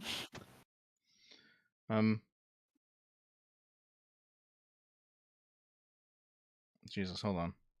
In case it's not on the radar, the same folks arguing for chemical castration in children for the purpose of gender confirmation are usually against the same thing being used on sex offenders. The treatments are one and the same. I don't think that's true. Like, are sex offenders chemically castrated using like HRT? I think they do have to take like testosterone blockers. Like I think that sex offenders will sometimes take Sparrow. Okay. Damn. Yeah, and I don't I could be necessarily wrong, so call me out if I am, but and I that's what don't I've heard. necessarily think like people who think like trans people should be able to go on like HRT are also thinking, oh, we shouldn't do this for sex offenders. I think there's plenty of people like who are just okay with like doing both. Like, why not? Because like if these sex offenders are a danger, then maybe they should have maybe there should be something done to decrease their chances of reoffending.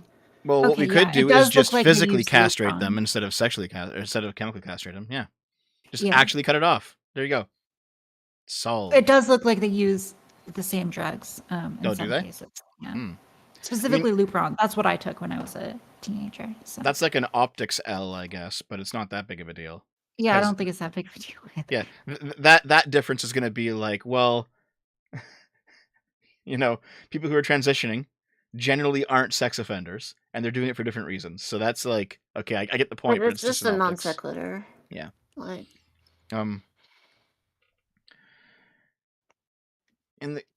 In the case of something like cancer, sterilization is a side effect rather than a goal of a treatment. There's no directive that children with cancer must be sterilized, and if doctors could prevent that outcome, surely they would. Yeah, good point. Yeah. Okay. Yeah, but like HRT doesn't always result in like sterilization either. And that's There's also not the goal of yeah. HRT. It's also it's Yeah. also not the goal. Like I assume that plenty of I assume that if you could go on HRT and still be fertile, most people would do that. Just they can have in their own fact kids later. Yeah. in fact the goal of in like sterilization, like there's some countries that are like pretty bad on trans rights, where it's just like if you're trans and you want to go through treatment, you are actually required to get like medically sterilized. Like places in Japan, there's like a requirement for sterilization before you get like the Yeah. recognition. So I'm not it's sure like that's a good idea, to be honest. yeah, it usually doesn't come from the pro trans side. Yeah. Like Um, for sterilization as a goal, like normally you're fighting against that if you're pro Let's see. trans. Yeah. So this is them having an optics conversation, right? We should also point out that these procedures amount to involuntary sterilization of minors. They cannot legally or psychologically consent. Their parents cannot give informed consent, since the knowledge necessary for informed consent does not exist. There's probably a point there, actually, because you wouldn't, if a 14-year-old comes up to you and says, "I'm not trans, I just want to get myself sterilized, I don't want kids in the future," pretty much every doctor would say, "Come back when you're older." They would say that. They'd say, "Come back when you're 30 or whatever. Come back when you're older, when you're established, and now you realize, oh, you actually don't want children." You hear that? That's pretty common. That they're not at least till you're 18. Probably a lot of doctors will probably just tell you to wait even longer for sterilization specifically. So there's probably, I don't know how to square this away, but there probably is a point that you have young people who are going on hormones, and we wouldn't let them sterilize themselves if they were cis. So why do we let them sterilize themselves when they're trans? But I think it's because argument- sterilization is not the goal. yes, again. I was gonna say. Yeah, sterilization is not the goal, but nonetheless, it's still happening. Yeah, and I think this brings up like an interesting, an interesting like eugenics situation where if there is mass sterilization of people who are trans, let's say that being trans is partially informed by genetics, well, we can expect future generations to probably be less trans than they are now. Eventually, those genetic influences will be mitigated in the gene pool. And so I've actually had this like brought up to me by certain right wingers who are very much like on the eugenics train. And they're like, yeah, some people in my community will argue that like actually the trans movement is good because it's basically this very pro-eugenic movement that is removing all of these people who we think are degenerate and have all of these issues. At the same time, they'll bring up like IQ studies on trans women. And they're like, well, but there seem to be like some indications that trans women are like unusually high IQ, specifically AGP trans women. And so maybe it's not good if they're sterilized. It's this whole debate, which I think is kind of interesting and a totally different way of looking at it. Mm-hmm.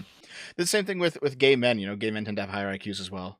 There's, I heard I didn't know Milo. that. That's fascinating. Yeah. I heard Milo describe it, and Milo being Milo, he has his issues, but I think he was correct when he said this.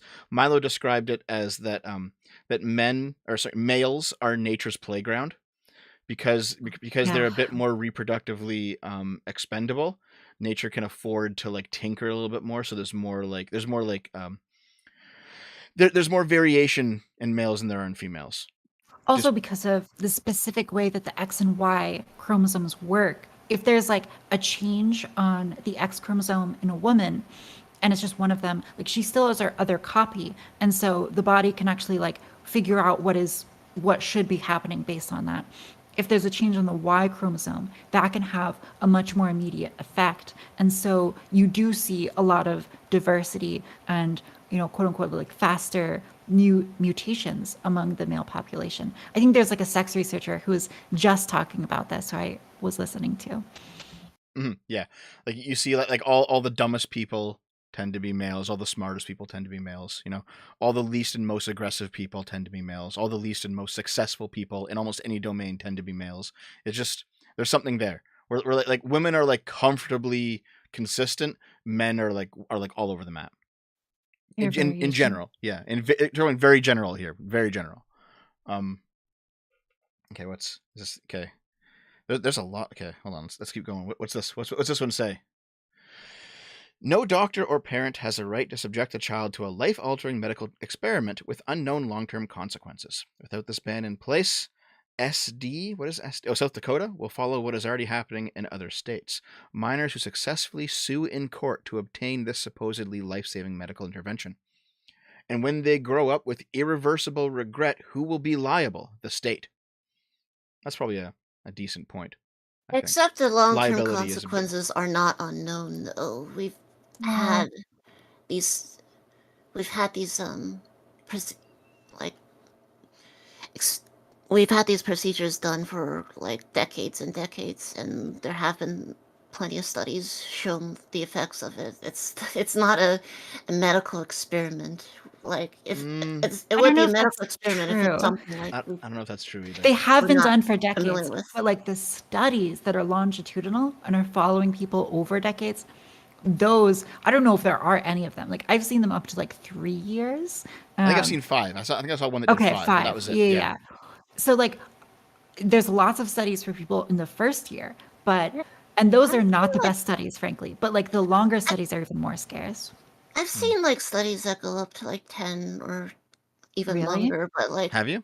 they just haven't. I think the problem with some of these studies is like some of these people they just stop reporting. Yeah, people in drop out after. quick. Yeah, they're like, well, my life's going good now. I don't care anymore. They stop. Yeah. Yeah, or Also- they Or if their move. life They isn't going move. good and Oh, they yeah. do transition or something, they're out of the study because they're no Yep. longer attending the clinic. Mm-hmm. Yeah, or that they move. The medical studies are no longer able to contact them. There needs to be some more comprehensive, but we have generally a pretty good idea about what's going on and what occurs. Well, actually, Yeah, I don't know. I kind of disagree with that too. I don't know. We have like a good idea, but I will say to your point, Lilith, this is not how like medicine works. Like it's very common for doctors to make choices with patients that are individualized to their specific medical issue without necessarily knowing the long-term consequence. We in this country, we empower doctors to have that dialogue with their patients and to make sometimes tough medical decisions that are not like we don't have perfect info, and we expect doctors to make the best decisions under difficult circumstances. And that is the argument with trans healthcare is that, listen, we don't have all of the info, but we think that doctors in general will make the best decision they can. And, I think that there is an issue. I think that we have this kind of cultural movement that prevents doctors sometimes from making the best decision. And there's a lot of pressure for people not to put up roadblocks, for people to just get, young people on hormones. That's not true everywhere, but where it is true, I think that's dangerous. So, in theory, I think that is probably appropriate for doctors to sometimes make difficult decisions based on limited info. But this might be a special case where some of that decision-making apparatus has flaws. Well, in terms of this quote, this person is saying that minors who sue in court later in life because they regret, and the state's going to be held liable, that there's probably a reasonable a reasonable concern there because Yeah. the state, if you're an elected representative and you're like, hey, listen, I'm opening up the state to a bunch of liability here, that's probably a reasonable legal concern. And yeah, like there does seem to be, I know this is the spotlight effect, so I'm not pinning everything on this, but you can log on Twitter every single day and see a new person who's had their boobs cut off and they now regret it, and they're like, how come I was pushed into this when I was like 15 or 16, and those are tragic stories. And I think as long as those stories keep going viral, and if the actual trend of that happening to people continues, you probably are going to see some legal blowback, and it's not going to be pretty. The problem with these Yeah. stories is that the people who are happy with it usually don't get brought into the spotlight because they're just living their life and they're not Yep. like Mhm. making a big deal of it. Well, I mean, on Twitter and social media, you do see massive spotlighting for like the most successful transitions all the time. I That's true think too. the Blair White, problem, yeah, the Blair White, other people, you'll see like trans accounts get like 100K likes on something that is like ratioing a transphobe by like posting their successful transition. I think the problem though is that like these things are politicized. So like one camp is only seeing one and the other camp is only seeing the other. And so when right wingers are like the only ones reporting on detransitioners and they're not reporting on a lot of the successful cases, that creates a distortion, just like when left wingers are not paying attention to detransitioners at all. So you have both of these going on, but in different communities, and then everyone's just talking past each other because we're no longer existing in the same reality. Mhm. That's like a larger conversation, but that is a big problem. Is that people? This is the Metal Gear Solid 2 ending. If you guys played that game, Which is so based. That ending is incredible. where everyone just kind of lives in their own echo chamber and only consumes the media they want to consume, and and then reality is like wildly different in their minds than. That's There's actually sadly the case with just pretty much everybody of all aisles. Like, there was that study done where it's just like, how many, what do you think is the percentage of minorities that exist? And people were coming up like with wild numbers, like especially from the right, was just like oh yeah, I saw that. wildly different. Like, some people were going as far as like, I think a third of the population is trans, and it was just like, Okay, did you see the Joe Rogan clip with Matt Walsh where he's like millions of trans kids? And it's like, are you fucking Yes. serious, dude? He's off by like a factor of 1,000. I saw something he had equivalent like from Jamie the left pull though it up, too. and it's like, is that true, Jamie? Pull it up, and Jamie was like, actually, there was only been like A couple a few, thousand. like less than 1,000 or something. Yeah. Fuck, it was so funny. I There forgot was what it was like. It was like either like slightly a little less than 1,000 or a couple thousand. But yeah. and then there was something equivalent on the left that happened too, where I forget the story, but it was some high-profile left-wing figure who said something that was completely off base, and it was ridiculously wrong. It was I can't remember the story, but it was about statistics, and they just had the completely wrong number in their head because they just swim in their ideology, you know. What's the mold bug comparison? Ideology is the water. Ideology is the water in the fish tank, and you swim through it, and you don't even know it's there. I'd believe it if you said that. That sounds like a mold buggian thing to say, Yeah. for sure. A bit of Moldbug and David Foster Wallace. I don't know who that one is. I think he's got this like great speech that he gives. And he talks about like, this is water, I think is the name of the speech. Okay. And he starts it with like an allegory of like fish swimming, and they're greeted by an older fish who says, "Hey boys, how's the water?" And they pass each other, and then the two fish turn to each other and they say, "What the fuck is water?" Right? Because they don't actually understand it. And so it gets referenced a lot. Right. Do you know who James Burnham is? Of course. Of course. You are the resident internet's neo-reactionary. So Exactly. Of course you know who. God. Oh man, the funniest bit of last night's stream was when Counterpoints called you progressive. I got the perfect screen capped of just your face. You were so angry. I look so offended. Okay, but I've been trying to I haven't read much Burnham. That's like on the list of things upcoming. But I do know that he had an idea that's I think it's the tyranny of red tape. That sound familiar? I don't know if I'm familiar with this one. I was trying to explain it to Not So Erudite. We talk a lot in DMs, just don't talk much on stream. But her and I, she doesn't. God, this sounds offensive. It's not. This is not a negative thing. She doesn't seem to know much about political philosophy. Her camp is like strictly psychology, right? And she's very good at psych, but like political philosophy seems to be a bit outside of her wheelhouse. So I've just been telling her some things. She's been asking me some questions. I've been kind of answering them. one thing we talked about was the tyranny of red tape, where the idea basically is the modern bureaucratic state has so many laws that you're constantly breaking some law all the time. And so the prosecution ends up just becoming a political tool, like a power tool, because anyone can be arrested at any time for almost anything. So it just comes down to, does the state want to arrest you or not? Right. I've also heard of this like being a problem in China, where like if the state wants to get you on something, they will find something because there's so many laws and most of them are like unenforced a lot of the time. Yes. But they can be Yep. enforced, you know, by political will. Yeah, that's exactly what it is. You know, you hear in the West sometimes, oh, you break a dozen laws walking down to the store. You don't even know it, right? That's like a common sentiment. And so there's probably something to it. I don't know quite how I feel about it just yet, but I was just explaining the idea to her. That's as much as Burnham was the managerial revolution guy, which I don't which is the one that I have not read. I've read Defenders of Democracy, I think, is his big book on like elite theory and stuff. That's what I've read of him. Yeah, you're a big elite theorist. I think it's interesting. Yeah, I think they're.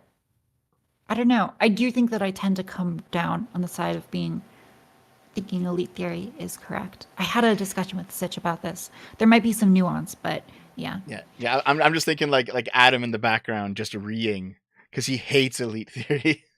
Yeah. That was no, he was there too, and we were definitely debating a lot. Mm-hmm. Yeah, I'm like, I've definitely settled into like a golden mean position on almost everything, where it's like there's probably something to elite theory, but it's probably not the ironclad thing where everyone thinks, you know.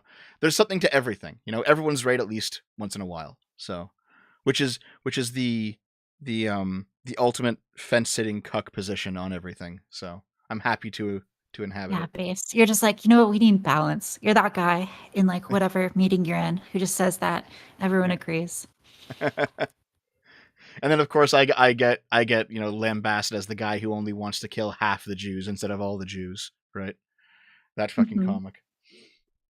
Okay, what's the next one? Let's see here real quick. Was there anything else that's interesting? The Girl Act. That's an interesting name for the piece of legislation. Yeah, I'm not sure if there's anything else that's like really interesting in here. Medical records? What? Medical records? Here's the medical records. I've been very careful with the VA to always use secure messaging for almost all discussions, so there would always be medical evidence. What is this? Okay, yeah, this is someone who's using like a religious motivation for their activism, which I mean everyone has their like underlying motivations, so I'm not surprised. Like there's what was this one? Hold on. Good stuff, Emily. Kudos for all the work to bring this to life and implementation. A few things that come to mind while reading this. Please consider adding something like these talking points from this article about how to talk to your children. When your 6-year-old comes home from school with a new word, transgender, what do you tell her? Here's a suggestion, something that you should tell your teenager as well. And then there's some link. Transgender talking points for kids. Gender identity definition. Let's see. Medical transition refers to the use of puberty blockers, cross-sex hormones. Oh, yeah, they want to say to assume the physical appearance of the opposite sex. They want to change it to imitate instead of assume. Yeah, it's all just like optics conversations, you know? I think there was an interesting email that we could probably talk about. It was about like Which one is it? Someone commented that you will never be one of the good ones. I'm trying. Oh yes, I think I've seen that too. Wait, LMAO, they can't find any token detransitioners to use for their cause. I mean, you can find them online everywhere. They're all over the place right now, dude. What are you talking about? I think they were talking about interstate for their. Oh, maybe, yeah. Yeah. It's like I linked the one in the chat. Right. Okay. Let's see it. Because I feel called out. You will never be one of the good ones. Okay. Let's see. Dr. Cretella. I'm going to respectively disagree with that, and I'll explain why. I was recruited heavily by the Transsexual Global Alliance. Is that a real group? And I've largely ignored them. There's no shortage of transsexuals willing to denounce the medicalization of children, but their endorsements come with a hitch. They expect everyone to play make-believe that they really are the opposite sex and have compelled pronouns and all that garbage. Even worse, they pitch themselves as the real deal, the true transsexuals that had to transition. People like me, they claim have sexual sexual paraphilias and fetishes, while they were born in the wrong body. So I encourage all of you to not buy into this Trojan horse ploy, because the actions of these folks identifying as the opposite sex is contributing immensely to the harm being done to females. It's part of our fight, in fact. Walt Heyer is proof that no matter how far you've gone medically, you can still turn back. So unless they've taken formal steps to reclaim their birth sex and denounce gender ideology, please don't endorse or indulge these persons, or contribute to the Blair White types profiteering from this type of behavior. This is the blanket rejection of all trans people, regardless of their politics, regardless of how they feel about the trans kids conversation. Just all of this is the, who was it that went on, was it C-SPAN or whatever, and said all the trannies gotta go? I think it was Michael Knowles. Yeah. Yeah, Michael Yeah. Knowles. So this Yeah, I is think like this this is his is position. Yeah. It's not the interesting. C-SPAN. I think it was the CPAC. Oh, is C-SPAN the Yeah, Canadian yeah. version? Oh. No, I think we have C-SPAN, right? Oh, But oh no, you do. You like, do. Yeah. Okay. Yeah, no, I think this is a really interesting email and response to it, because I get this all the time, right? And I feel very much like this is prescient for me, where I'm kind of navigating this, this strange limbo between positions. And I wonder if Lilith also has that kind of experience, or what her insight is on this. Lilith is a full commie now, so she doesn't get it anymore. Fuck off. So, like, they expect everyone to believe that they really are the opposite sex. Like, but first of all, like, I don't think even, like, trans people who don't fall into this category, they don't even think, like, you and I, like, don't think we're actually, like, biologically female. Like, even Yeah. we acknowledge that we are born with male parts, but gender and biological sex are different, and we have no delusions about what our biological sex is. Like, we don't go to a doctor and be like, oh, can you go check my cervix, please? Put me on that chair and split my legs open and just jam your medical instruments into my big floppy vagina. Jesus Christ, Lilith. Yeah. Yeah, no, I mean, I think visceral, that, but like, it's just like, to an extent, from trans people are painfully aware of what their actual sex is. That is yes. kind of what dysphoria is. At the same time, I go a step further, and that's like, I take the kind of Thomas Bogardus route, which is, I don't think that there is a coherent definition of woman that includes all trans women, or perfectly like excludes all AFAB people who might be masculine. And so I tend to say that, like, I don't think it should matter at the end of the day. Like, if trans women are men, so be it. And I think men have the right to do with their bodies what they will, and to wear dresses and to wear makeup if they want. I'm kind of libertarian in this sense. And I think I am really different from the conservative ilk that is currently gaining ascendancy, in that I think there does need to be that respect for freedom and for the right of men to do what they will. And I think there's this really scary sense of people trying to clamp down on that freedom.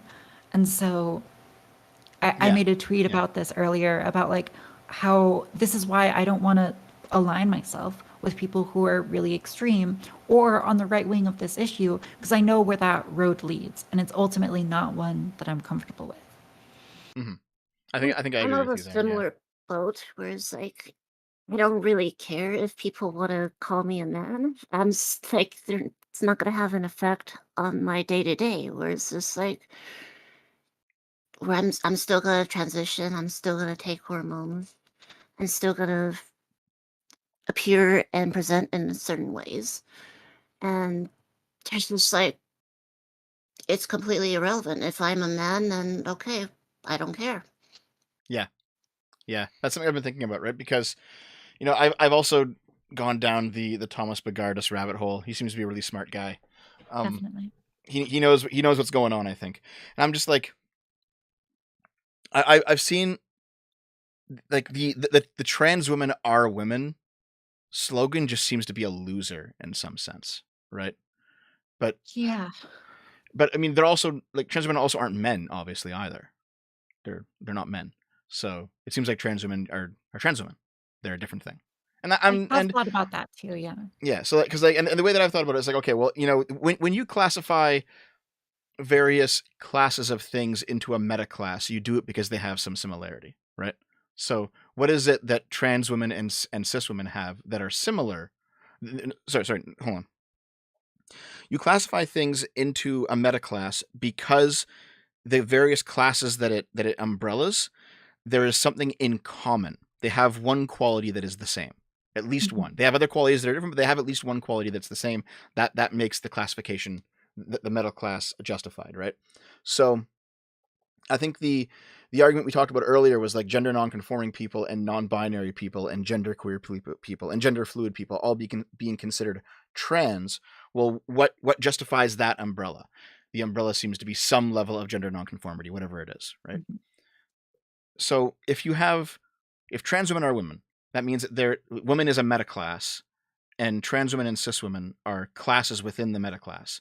What quality do those two classes have that is the same, that justifies them being part of the same meta class? And I was thinking about it, and I couldn't really find one. No offense. Well, I think the problem is you can't find like a universal one that includes all trans women. Mhm. But you can include different ones that include different kinds of trans women. So like the meta class of people who dress femininely or wear makeup, right? That's going to include a lot of trans women and cis Or women. even And that's have, like a or presentation even class. just like have like a similar makeup, like brain-wise to Sure, cis gray women. matter. Yes, yes. This is like the woman's Or brain in a hormones. man's body kind of conversation, right? Yeah. Mhm. There's like different classifications and different categories that Yeah.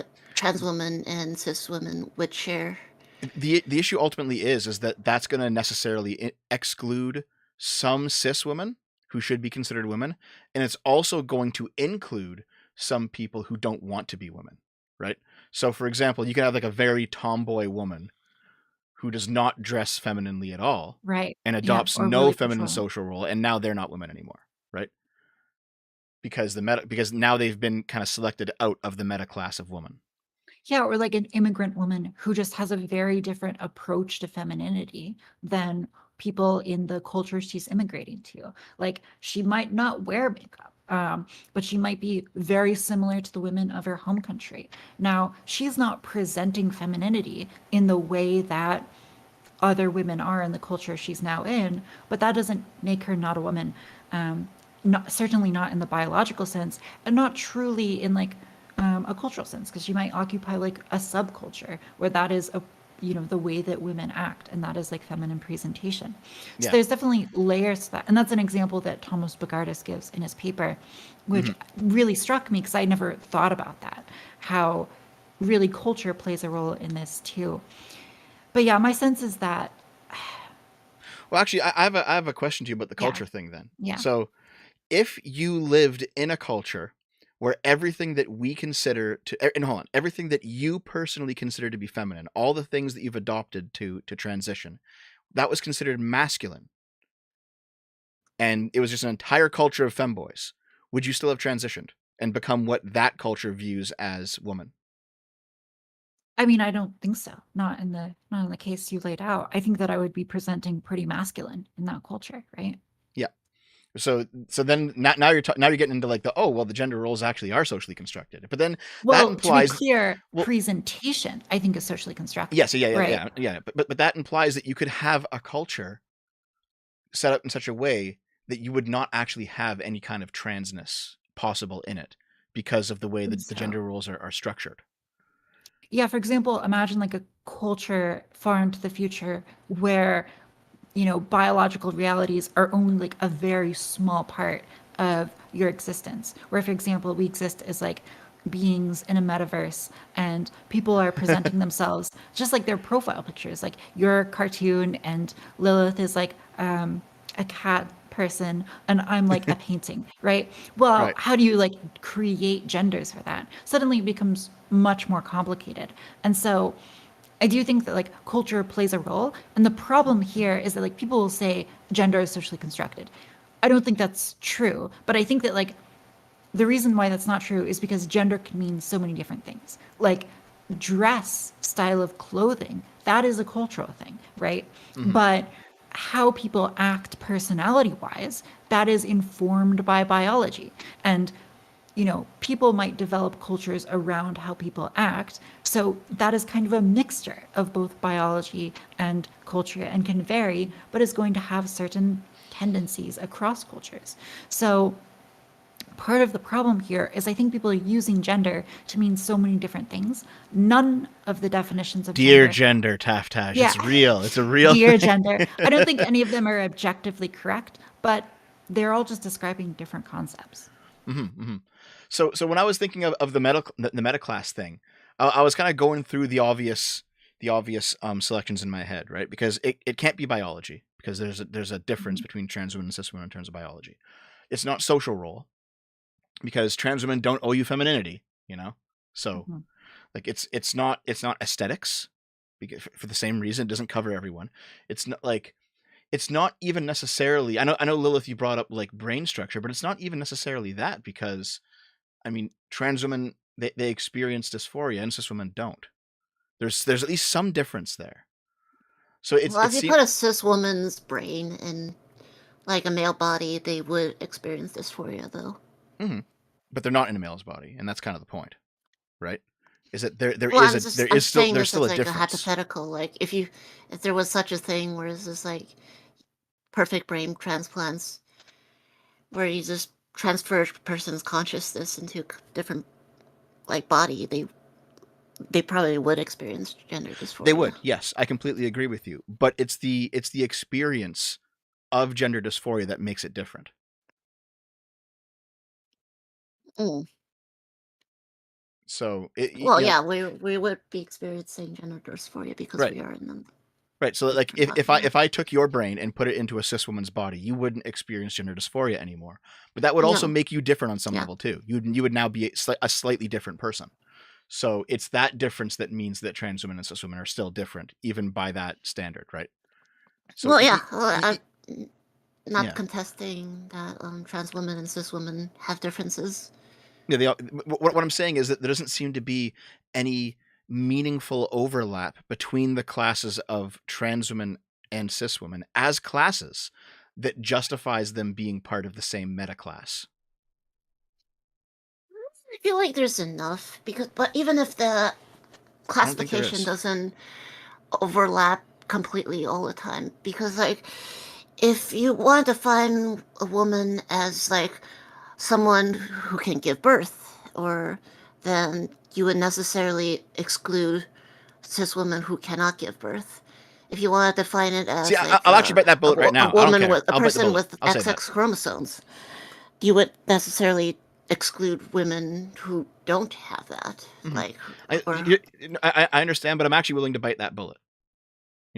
If a woman comes up to me and says, "Listen, I have a horrible deformity, and from birth I've just had no uterus," I'd be like, "Well, I mean, you're not really a woman then." I'll bite the bullet there. And in fact, they'll even they will tell you. They say like, "I don't feel like a woman in the same way that other women do." They'll even say that. That'll be their own self-reported experience of not being a woman, is because they can't reproduce. They don't feel like they are. So I think that's probably true. Would you I don't say, think Dev, that a camera missing its battery is no longer a camera? No. It can no longer take pictures, which is ostensibly the telos of a camera. Yeah. But I would still say it's a camera.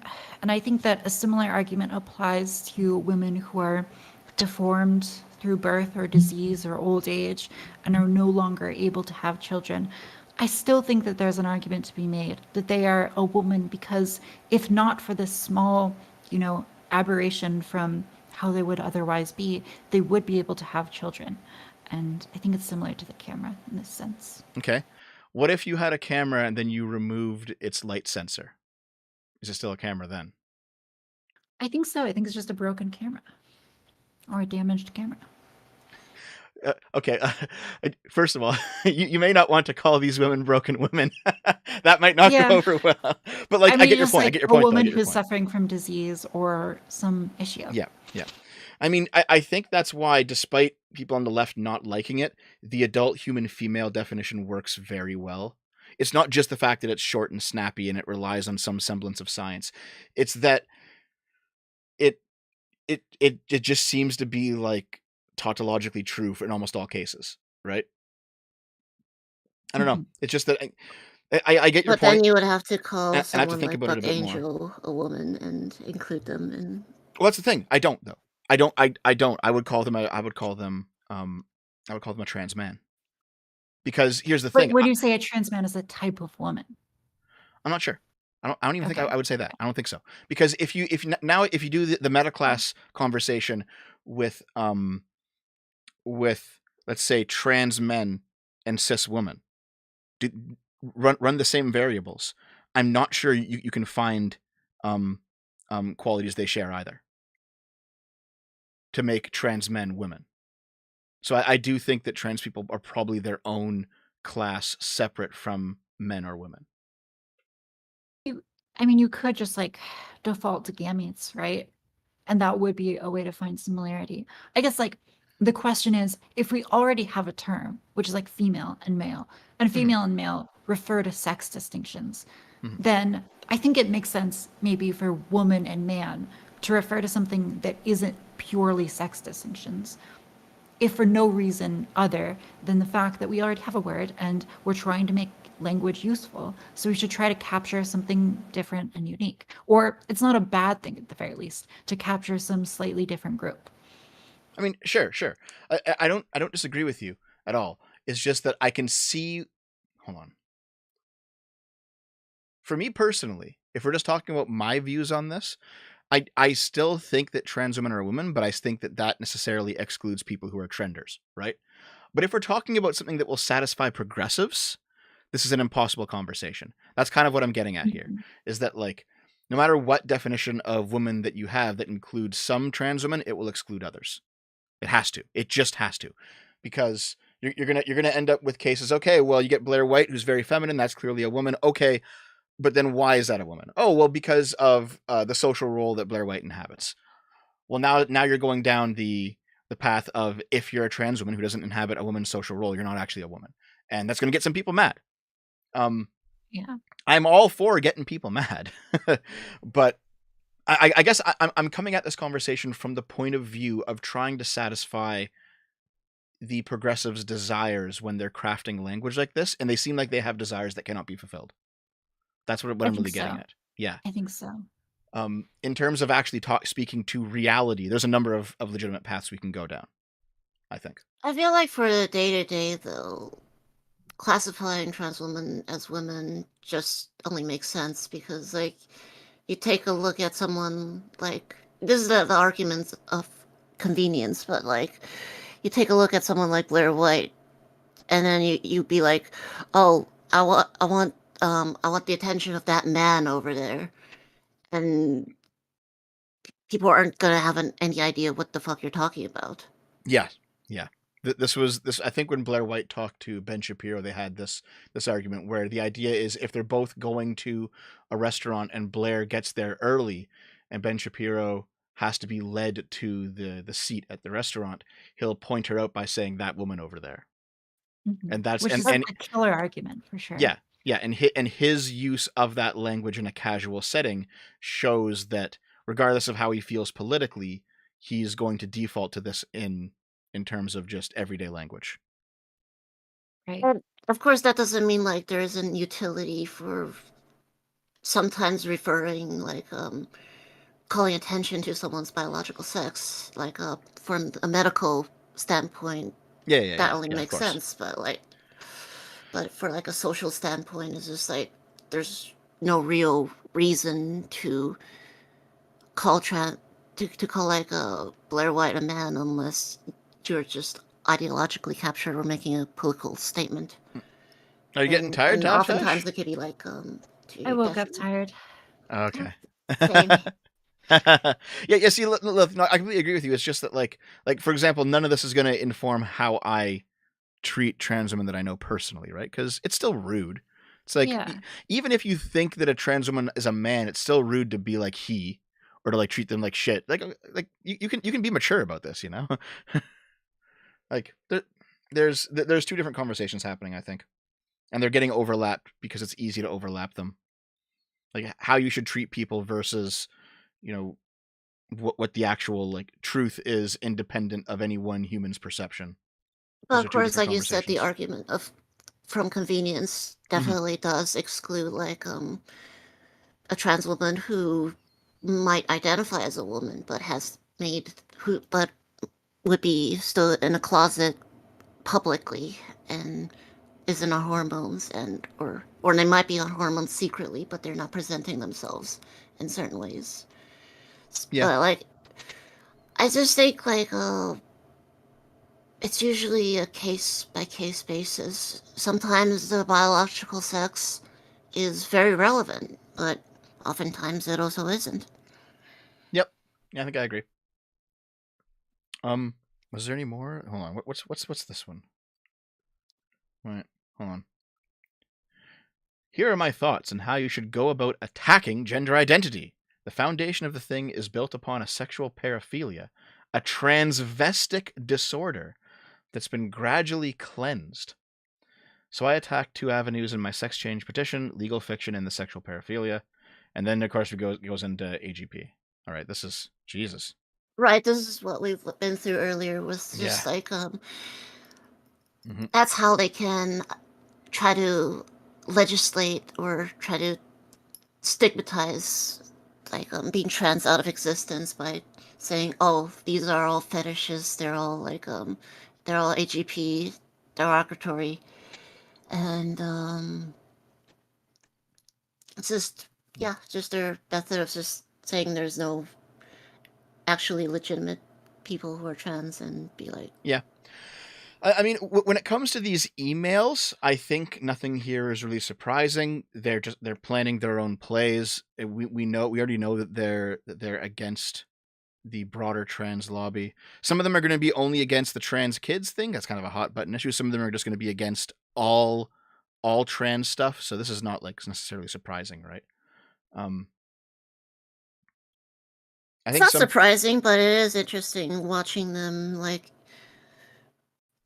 internalize and just like jumble up things. Yeah, throw ideas at the plan wall when it comes do their little war room thing. Yep.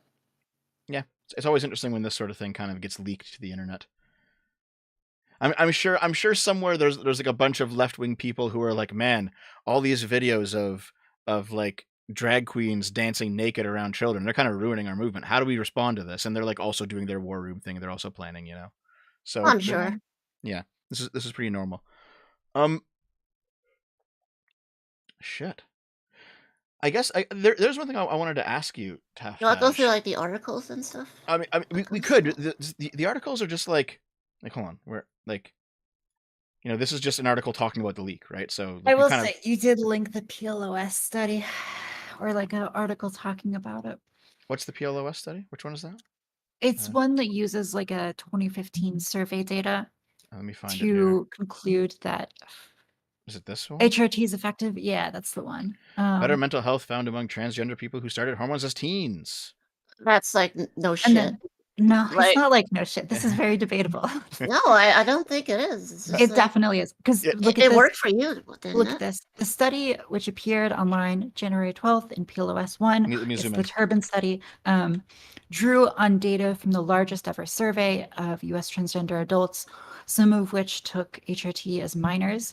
And it uses this survey that was done in 2015. And then you can actually look into the survey. There's like a big report on it. And at Okay. the very end, like the people who did the study themselves, they say, yeah, we don't think that this survey is representative of the general trans population. Let's see. Let me look And it it's up. because it's not a random sample. Basically, they like went to gender clinics and like LGBT activist organizations and told them to like recruit people. So it's a little bit like going to like Black Panther parties and asking them like Are about you oppressed? Black issues. Yeah, it's something like that, right? Where Is it's this probably not a very good. is this it here? Yes, that is it. But they're not Represent- just asking the groups; they're also conducting a survey on a Let's see though. 27,000 individuals. Though. Representing but approximately it matters 0.5 how of the they got population. how they Trans recruited them. trans persons in Canada depend on family physicians for both general transition related care. They receive little no training. Okay. Wait, this is 400 2015, right? Yep, December 17th, Oh wait, 2015. hold on. This is how many? What's the sample size on this? 433. Yeah, age that's a 16 and different over. study then. Oh, Because okay. the one that it's like a really big survey. That's why they quote like the tens of thousands of people in the article. Is the name of it in here? I could find it real quick. I assume you talked about this last night on the panel, right? With Counterpoints and TafTaj? Not just that's you. And Erudite? Yeah, the study I think came out later. It's the survey which was done in 2015. Okay. Here, I've pulled it up. Let's see.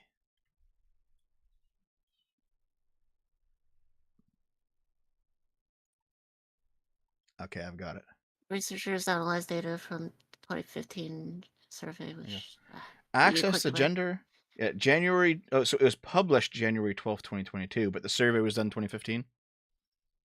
Yeah, it says that in the methods section. right. But basically, Turbin is like well known. He's the author of the study for Jack being Al like Turbin.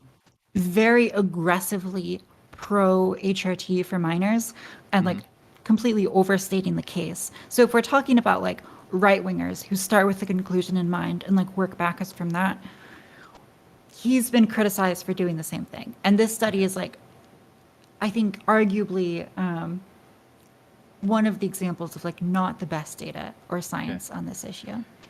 Let's see. The objective to examine I associations don't know if I between necessarily agree with that. I feel recalled. like they would have to manipulate a lot of data. Well, it's just not when it comes to, like, representative. Or there's no let's reason see. to Let's think see. there would be. Let's see. So, to examine associations between recalled access to gender-affirming hormones during adolescence and mental health outcomes among transgender adults in the U.S., we conducted a secondary analysis of the 2015 U.S. Transgender Survey, a cross-sectional non-probability sample of 27,715 transgender adults in the United States, using multivariable logistic regression, adjusting for potential confounders. We examined associations. Okay, so results. 21,000 reported ever desiring GAH. Of these, 8,000 and some never accessed it. 119 accessed it in early adolescence. 262 accessed it in late adolescence. 12,000 accessed it in adulthood. After adjusting, accessing GAH during early adolescence, late adolescence, or adulthood was associated with lower odds of past year suicidal ideation when compared to desiring but never accessing GAH. In post hoc analyses, access to GAH during adolescence was associated with lower odds of so the conclusion was access to GAH during adolescence and adulthood is associated with favorable mental health outcomes. Right. So this is the argument that if you give kids who need hormones before they're 18, if you give it to them, they'll have better mental health outcomes as adults. That's the argument here. Mm-hmm. Yeah, you said which to me it seems like no shit, because like if I had started hormones earlier on, I would like be able to pass better without needing to need like surgeries or procedures. And yeah, I would have had better mental health. What was the problem with the data? basically the way that they got the data was by like reaching out to LGBT organizations and telling them to recruit people. So it was a non-random sample. Well, And Right. I can like link we're you the survey. They themselves say that it's like should not be taken as representative Do they of say it trans in people in general. methods? It is not, it's in the actual survey report itself. So I will link that. One second. but Okay, they're still sure. asking the individuals rather than the group, though. Like the individuals in the group might feel a certain way, but that's because they're trans. So Maybe. I gotta look at it and see. It's possible. and I feel like if anybody is a representative for what this sort of effect can have, it should be like trans people. Sure, It's just sure. awful science. Like this is not how you get good data. Yeah, you know, if you're going to activist groups and asking their members to give you a position, it's going to be slanted in favor of the activism. Like that's obvious, right? The other thing is it's an online survey. So a lot of times the answers are just like very inconsistent and there's certain like data collection errors. There's a pretty good write-up on this study and a number of studies that I can also link you. It's done by the reporter Jesse Singal, but he touches on But this. Jesse Segal's anti-trans. No, like, I disagree. He, for example, wrote an article talking about how these trans bans are not appropriate and how they're bad science. So like, and he personally believes that like some, young people, adolescents should be given gender affirming hormones, but he does viciously critique this study and others. Yeah, I mean, I watched your talk with Counterpoints and an Erudite last night, and I basically fall on the on the idea that there should probably be more gatekeeping regarding transitioning, but that we shouldn't be blanket banning it for kids. That seems like it's a bad idea. I think we're going a bit too fast into pushing them into it. We've kind of gone off the rails a bit, but a blanket ban does not seem appropriate. Yeah, so this is from page 30 of the actual survey report. It Okay, let's says, see. although the intention was to recruit a sample that was representative as possible of transgender people in the US, it is important to note that the respondents in this study were not randomly sampled, and the actual population characteristics of transgender people in the US are not known.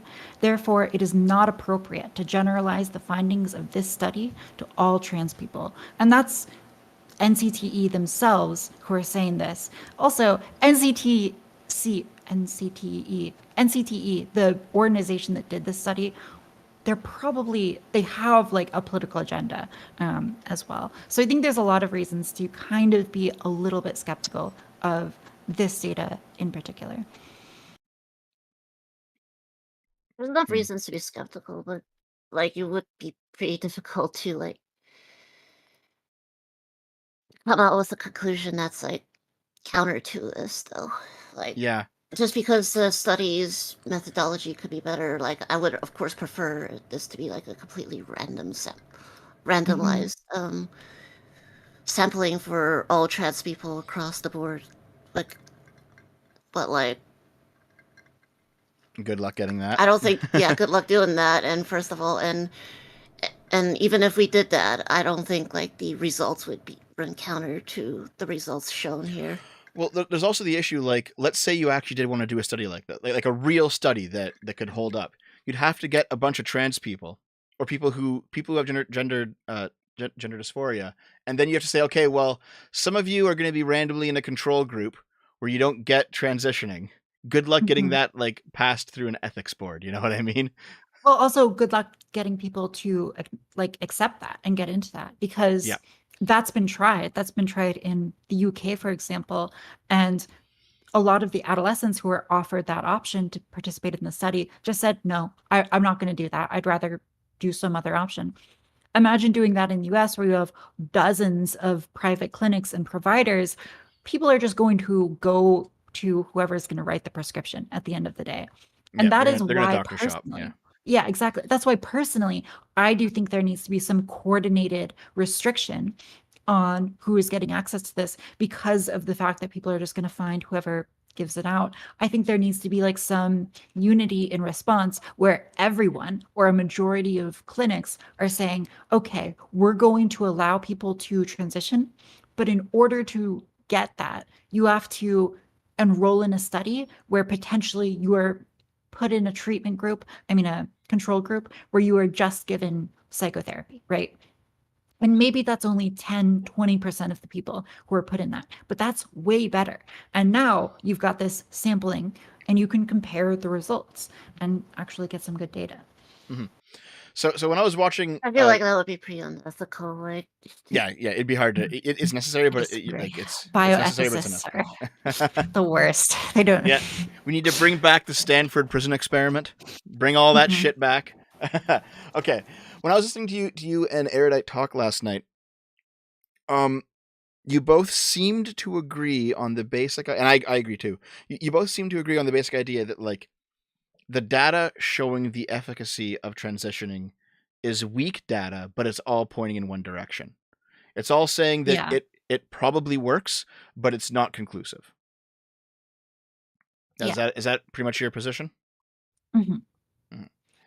And I think like there was like the post-show argument where you were saying that we need more data, and she was saying, well, since it's all going, I don't want to mischaracterize anyone. She was saying, since it's all going one way, we should just do that. Was that basically what she was saying? Do you remember? Just do what? Like get more data, or? Oh, no. She was saying that because the data is all pointing one way, we should assume and transition people as treatment. Is that basically what she was saying? Yes, I believe that's what she's saying. I think her position is that she thinks it's very unlikely that it turns out there is some harmful effect. And I'm more skeptical. One of the reasons I'm more skeptical is because there are certain variables that are not being considered in these studies. So for example, you could find out that HRT has in general like a null or slightly positive effect, like 10% increase in mental health. Well, if that's the case, I don't know if a 10% increase in mental health is worth lifelong medicalization and potential for like increasing social contagion or cementing a gender identity. So these are like a few issues that I think that even if it is slightly positive and not actively negative, still justify putting the brakes on things. And I think she said that she had to like think about that a little bit more. Part of the issue with that is that like it's not disproven. Social contagion is not disproven. There's some reason to suspect that it might be happening, but there's also not really good data to suggest it is either. So it's just also not explored. Yeah. I mean, my intuition tells me that social contagion is probably a part of what's going on right now. It just seems like I hate using the phrase, but it seems just kind of self-evident, Like Right. if we accept that video games and movies can like spread ideas, if we accept that fucking Stardust platforming Richard Spencer is this grave sin because it spreads ideas, surely promoting trans people or trans ideology or trans whatever will spread the ideas and also cause people to want to do that. It all works the same way. What if teens are just immune to propaganda in this one area? This is like the exception. They can be convinced to become anorexic, or there can be suicide epidemics, but not with transition. I mean, that seems pretty hard for me to buy. Yeah, that seems Didn't hard. the special thing. Didn't the video games thing pretty much point to the opposite direction, though? It did, yes. Or is this like, there was all these people claiming that, video games are going to make people violent, they're going to make people criminals. Yeah, They're true. going to have they're going to infect their minds and make them violent. But then actual studies are done, and it turns out that video games doesn't actually make people violent. The one big study showed that like it didn't have any effect on women, and it made men more violent for like half an hour after the video game was played, and then it went back down to baseline. Like it wasn't a big deal, basically. Yeah. I feel like similar things could probably be like, people aren't usually going to be like, oh, wow, I learned trans people exist. I guess I'm going to go cut my dick off now. Yeah. I don't think it's exactly like that, but I think like anorexia is a more direct comparison. That's why it always gets brought up, because it is this like body issue problem that is shown to be very like socially contagious. And there is like good data for that. So, or at least as far as I know. And even though this is more intuitional reasoning than it is anything based on studies, but you do occasionally hear the story of like, oh, an entire classroom full of young girls has decided they're all non-binary. It's like, well, no, there's something else is happening there. Like, right, the chance of there being social contagion or some other explanation is higher just than the probability that all of these people happen to have the extremely rare GID disorder, right? Yes, exactly. Just right. like pure statistics, that's so unlikely that there's probably something else going on. I'm gonna go to the washroom. I'll be back in a few minutes if you two want to talk amongst yourselves, and then I guess we can read the super chats because I think we've come to the end of this. Unless there's anything else we want to talk about, but Yeah, I think I'll I'll probably BRB. head out soon. But I'm also gonna get water, so Oh, I'll be okay. back. Yeah, I might as well get used. Oh no, it's just gonna be quiet I for the want to use next the minute. bathroom. Yes, Okay, Dead here. Space. Okay. Hold on. You two go, and then I'll talk, and then I'll go after you two come back. Okay. Okay, I'll be back. All All right. right. So, chat, how's it going? Oh, the camera's gone. What's going on, chat? Here, I'll take this away.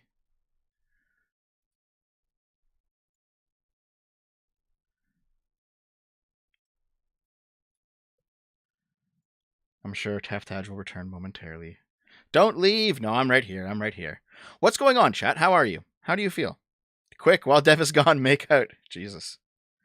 They'll be back, and we will read. We will read the super chats, and I will ask them all of your questions. You got triggered during the Blanchard talk, really, Val? Why? Do I need help? No, I'm fine. I love Lilith, but the confirmation bias is strong. Yeah. I love Lilith too, but she has like a clear bias when it comes to trans stuff. I don't blame her though, because she is trans and she's also been treated poorly in real life, like touching grass, real life, not internet stuff. She has been treated poorly, quite poorly, for being trans. So I understand that she is like very protective of this conversation. I don't think that she's dumb or anything, but you know, everyone has biases, right? I have a bias. So do you. I understand Lilith's biases. I don't hold them against her. I understand them. Even though I disagree with her a lot, I understand them. Dev, when you were saying it's rude to misgender trans people in general or only to their face, probably in general, I think. Uh-oh. YouTube says my stream is down. Can you guys still hear me? Child transition really gets my goat. Like, I understand welcome back. Thank you. I'm back. I understand, like, lots of people, I think, just intuitively feel really bad about child transition, and it makes sense, right? Because these are kids. It's somewhat irreversible, and, like, we don't let kids make irreversible decisions until they get a little bit older. Why shouldn't this be in the same boat? That all makes sense. The counter argument seems to be that, you know, if dysphoria is a medical condition, and if the best science is transitioning, then you want to. If confirmed, and I had the conversation with Chud Logic actually, where basically it was like, you should let kids transition. Welcome back. You should let kids transition, but there has to be some very strict gatekeeping on it. You can't just have the door open and let anyone do anything. Like that seems to be the proper balance. Something like that. That's actually my position too, and it also helps to make distinction between like when you're talking about kids. What are you talking about? Are you talking about like 2-year-olds, or are you talking about 14 or 15, 16-year-olds? Yeah.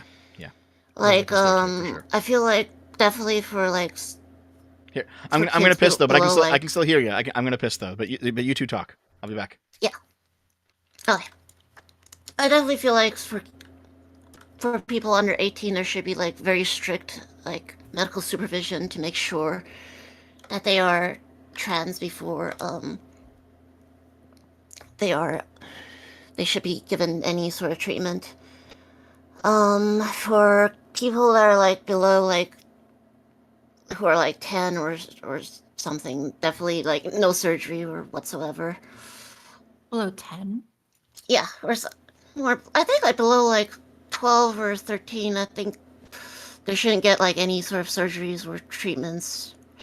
Or or HRT, That is even a like really low bar. I Because feel I'd say like surgery is or like weren't you like below. it's definitely surgery is below like I think like 16 would be like the cutoff point. Okay. For surgeries, it would be like 16 is the cutoff point. Like nobody below 16. I don't think like for example like circumcision should be allowed for definitely not infants. Oh, that would make. I'm not beating the anti-Semitic allegations from Dev the joke he made earlier for that opinion, but I definitely don't think like people under 16 should get any sort of surgeries whatsoever. For some even the ones that do are allowed, like it should be like very very rare circumstances and under extreme like medical evaluation. Like So, how do you feel about the fact that we've seen in a lot of gender clinics, for example, the British clinic, Tavistock, we saw massive increases in the number of people who were seeking these services, and it just got overwhelmed. And so, like, a lot of these providers simply could not train enough people to provide that kind of high quality care. It seems like if the expectation is that there's a rigorous process to make sure that people are not being, misdiagnosed, that's going to necessarily mean that a lot of people have to wait a lot longer, and also might just not get care while they're adolescents. I think the way to address that would be to encourage for more like doctors to go into that field to begin with, I suppose, rather than skip the process altogether. Whereas it's like I think in certain cases it's better to err on the safe side than to just automatically transition people, I guess. That's at least that's the way I feel. Even if like well, for example, like you transitioned when you were 16. Not 16, you transitioned when you were 14, right? That's when I came out. I started HRT when I was 15. Yeah, and I started HRT when I was 16. And like it was like but if I came out when I was like 12 and I tried to seek medical intervention then, but because it was a different age and also it was like in a different country, it's like it wasn't as advanced. I didn't really necessarily receive the help I wish I could have gotten. But I I'm feel back. like even in cases like me, it's probably better to make sure that people are actually trans rather than just automatically affirm them personally, I think so even too. if there isn't just resources for it. The, the obvious the question the problem with there not being resources should be addressed by by encouragement of there being resources of maybe Socialism. governments. God damn it. I always knew it. More taxes, more redistribution. I I knew mean, it, in Lilith. theory, the Not free market should allocate more resources. Like, if it's yeah. profitable, and it seems like it is really profitable to provide trans healthcare, free market loves that. So yeah. Yep. So my girlfriend has come home and she is making stew. So we should probably Exciting. read the Well, super chats. I definitely do disagree with the notion that nobody should be allowed to do anything until like they're 18 because like they say It's like too the late for some of them, transitioning yeah. is irreversible, but what else is irreversible is the masculinization from puberty. Like, and by that point, like the suicidality would have been increased, and like it was hell for me not receiving the treatment I did. Actually, Like, so here's okay. We have to do this final topic really quick because we're getting to the end. I put forward. I've had this kind of hypothesis where, like, in the future, if you have if there's a cure for gender dysphoria where you take a pill and now you're comfortable as the gender that is associated with your birth sex. So basically, the two of you would have taken a pill once you started exhibiting symptoms, then you would have been fine being men. Is that a good cure? Is that moral to do? Is that a trans genocide? You know? I think it's great, but I think so too. I think it would be great as an option, but what would be even better? It would be like if I can just take a pill and it would like turn me into the opposite sex in every single way. You really want think that would periods make me every a lot month, Lilith? happier. They're not that fun. Yeah, absolutely. I mean, I would rather have periods than Disgusting deal with femoid. I would also say I have that desire, right? Like, if you were Mhm. to ask me to evaluate like the preference for living as a woman or living as a man, and being fully like a cis woman or being fully like a cis man, naturally I have the desire to be more like a woman. But I also recognize that that desire is not. I don't think that desire is like defining necessarily. I don't think I am that desire. And I think that if I didn't have that desire, I don't think it would be like a death of me or anything. I think I would just be myself, but maybe a little bit more well actualized. So yeah, I think that taking the pill is not like a moral transgression for that reason, that there isn't like identity death necessarily. Yeah. I feel like even if I did take that pill, that just make like dysphoria go away altogether. I would probably still want. I don't think I would lose the desire to present in a feminine manner. You'd still be like a feminine man. Yeah, I think Yeah, that You'd be a I, femboy I, instead? even Yeah. if such a pill that made all dysphoria go away completely, I don't think I would just be like, oh well, I guess I'm just gonna be a man and identify as such and be like, and start lifting weights and be a pussy football. I know what you mean. I know what you mean. Well, Val says the desire stems from the discomfort caused by dysphoria. So maybe the desire would go away Yes, without the that's what I dysphoria. think. Yeah. Well, no, not all desire. The desire to be a woman, I think, is primarily dysphoria driven. But Mhm. I also think that, like, if I were a man, I would probably just be like a feminine man, unless you removed like also my desire for like aesthetic preferences. So Yes. Right. Yes. Yeah, because I mean, I've talked to a lot of people, again, mostly on Twitter, who are like, no, this would be a trans genocide. It means there's less trans people in the world because they're just happy being cis now. It's a trans genocide. And I'm like, well, hold on. Isn't the whole point I would helping play devil's people? advocate. It would actually be transgenocide if it was enforced, if it was the only option available for people.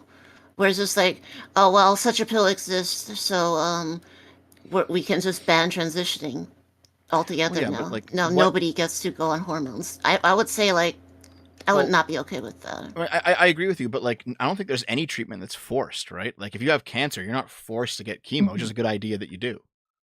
You can choose not to. You can choose to go and rub some crystals together and rub some essential oils all over your body or whatever the fuck they do. It's not going to work, but you can choose that option. So I don't think there's any treatments that are ever forced. I guess like in a future where you had a pill that cured dysphoria, would transitioning be viewed as like quack science? It might be. You can still I do don't it, think but it would. yeah, or I like think it would a be. weaker version, a weaker option. Yeah, it'd be like I think it would be viewed as something like the way that like old medicine is viewed now. Like I taking feel like like it would be more inoculation or realistic. something. Yeah. I feel like it would be Makes more sense. realistic for there to be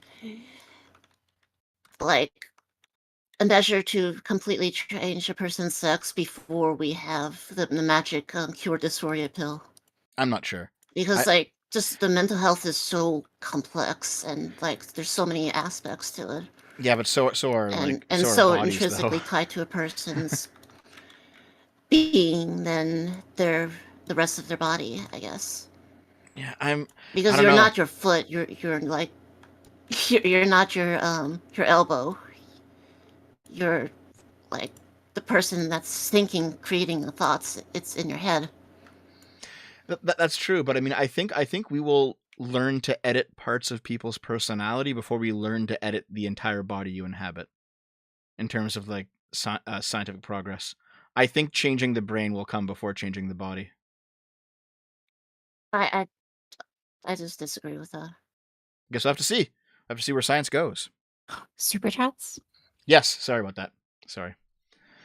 Here. You know what? I'll refresh so I can see only the ones that are TafTaj related. So if you want to leave Okay. early, you can. I appreciate that. Yeah, I also have girlfriend responsibilities. Does it involve stew? Perhaps we are going to do something for dinner. Come on. Let's see.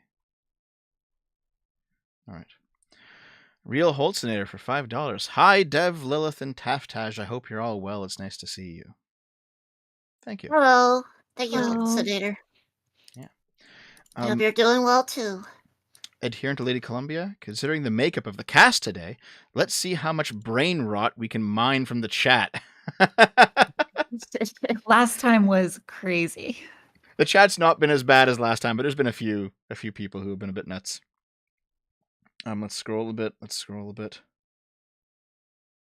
Thank you for not being as nuts today, chat.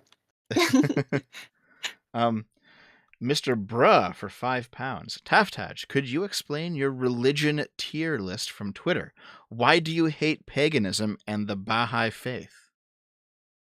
I think paganism is like not really real. I think a lot of people who are like identifying as pagans are just like LARPers, and they don't really have any like traditions or people that they're actually connecting with, or they're not really doing things to make it real. And a lot of times I think it's just like a sort of facile rejection of Christianity and an exaltation, a worship of, you know, like white identity, which I think is very weak. I don't think it gives a lot of the benefits that like religion traditionally has. I think that I don't know exactly what the category I put it in was. I think the category was like has potential or something. That's how I feel about paganism, where people could make it like something that is real and meaningful and provides deep purpose to people. But I don't think it's there yet. And I think the reason it's not there yet is because there's just not a lot of people who are putting in that work. So yeah. For the Baha'i faith, it's hard for me to get a good, like, hard for me to really get a beat on Baha'i faith.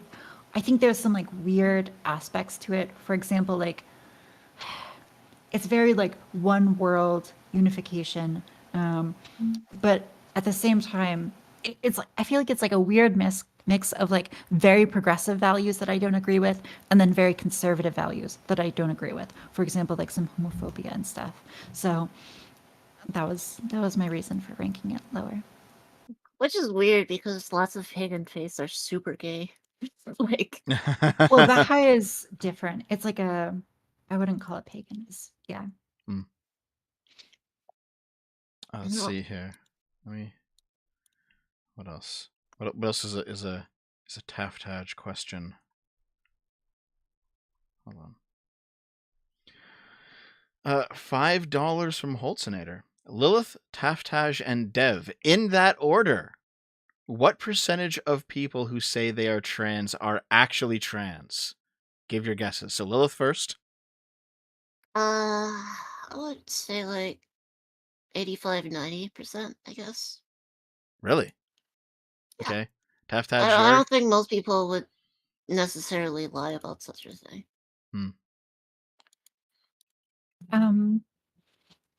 I mean, I don't. Actually, it depends on what you. I guess it depends on what you No mean, opinion. because like there are some people that just like call themselves trans as part of like the larger umbrella. You've locked it in, Lilith. You now must stand and die by your number. That's how it is. Oh no, the number you don't have a number up in my head. You don't have a number, TafTaj? No, actually. So it depends on the definition, right? If trans is just anyone who identifies as gender nonconforming, whoever uses the label is trans, so it would be 100%. If the question is like who actually has gender identity disorder, and we assume that like the latest upswing of female transitioners, AFAB transitioners, are not trans, then I would say that like of the younger cohort, it might be like 60-40. That's like making a lot of assumptions and only looking at like the most recent wave to make that claim. But I also don't know like what percentage of trans people who identify as trans, are a part of that younger cohort. But either way, it would be like a fraction of a fraction. And that's assuming that like a significant number of the female transitioners now are not actually GID. So a lot of assumptions, fraction of a fraction. Not exactly sure how that math works out, but yeah, that's my thinking. Yeah. Yeah, Yeah. that's kind of similar. Like I just threw out a number, but you presented a more articulate way of saying it. Mhm. It really just depends on, by trans, what do you mean? Yeah. Yeah.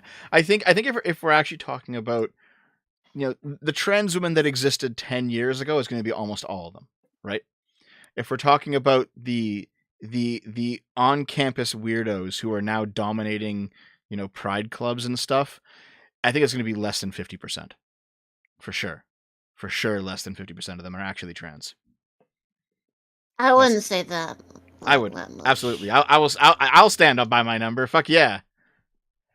I was once a young communist lefty in university going to all these weird marches and shit. I remember exactly how it was.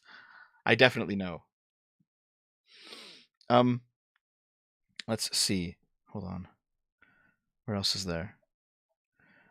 What is our response to Abigail Schreiner? Who's that? Does anyone know? It's Philosophy Tube. Oh. Philosophy Tube. Oh.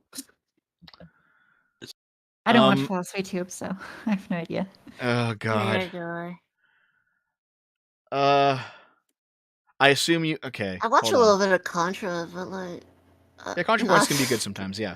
Yeah. Holzinator is bringing this up in terms of a trans conversation, so I assumed. Oh my god. Do you know the deep lore on Philosophy Tube? I was there when the deep lore was written. Okay. You know what's going on then. Okay. How I don't valid? know enough about Philosophy Tube. I touch grass. It's probably schizo posting. It's probably not real. You think it's not real?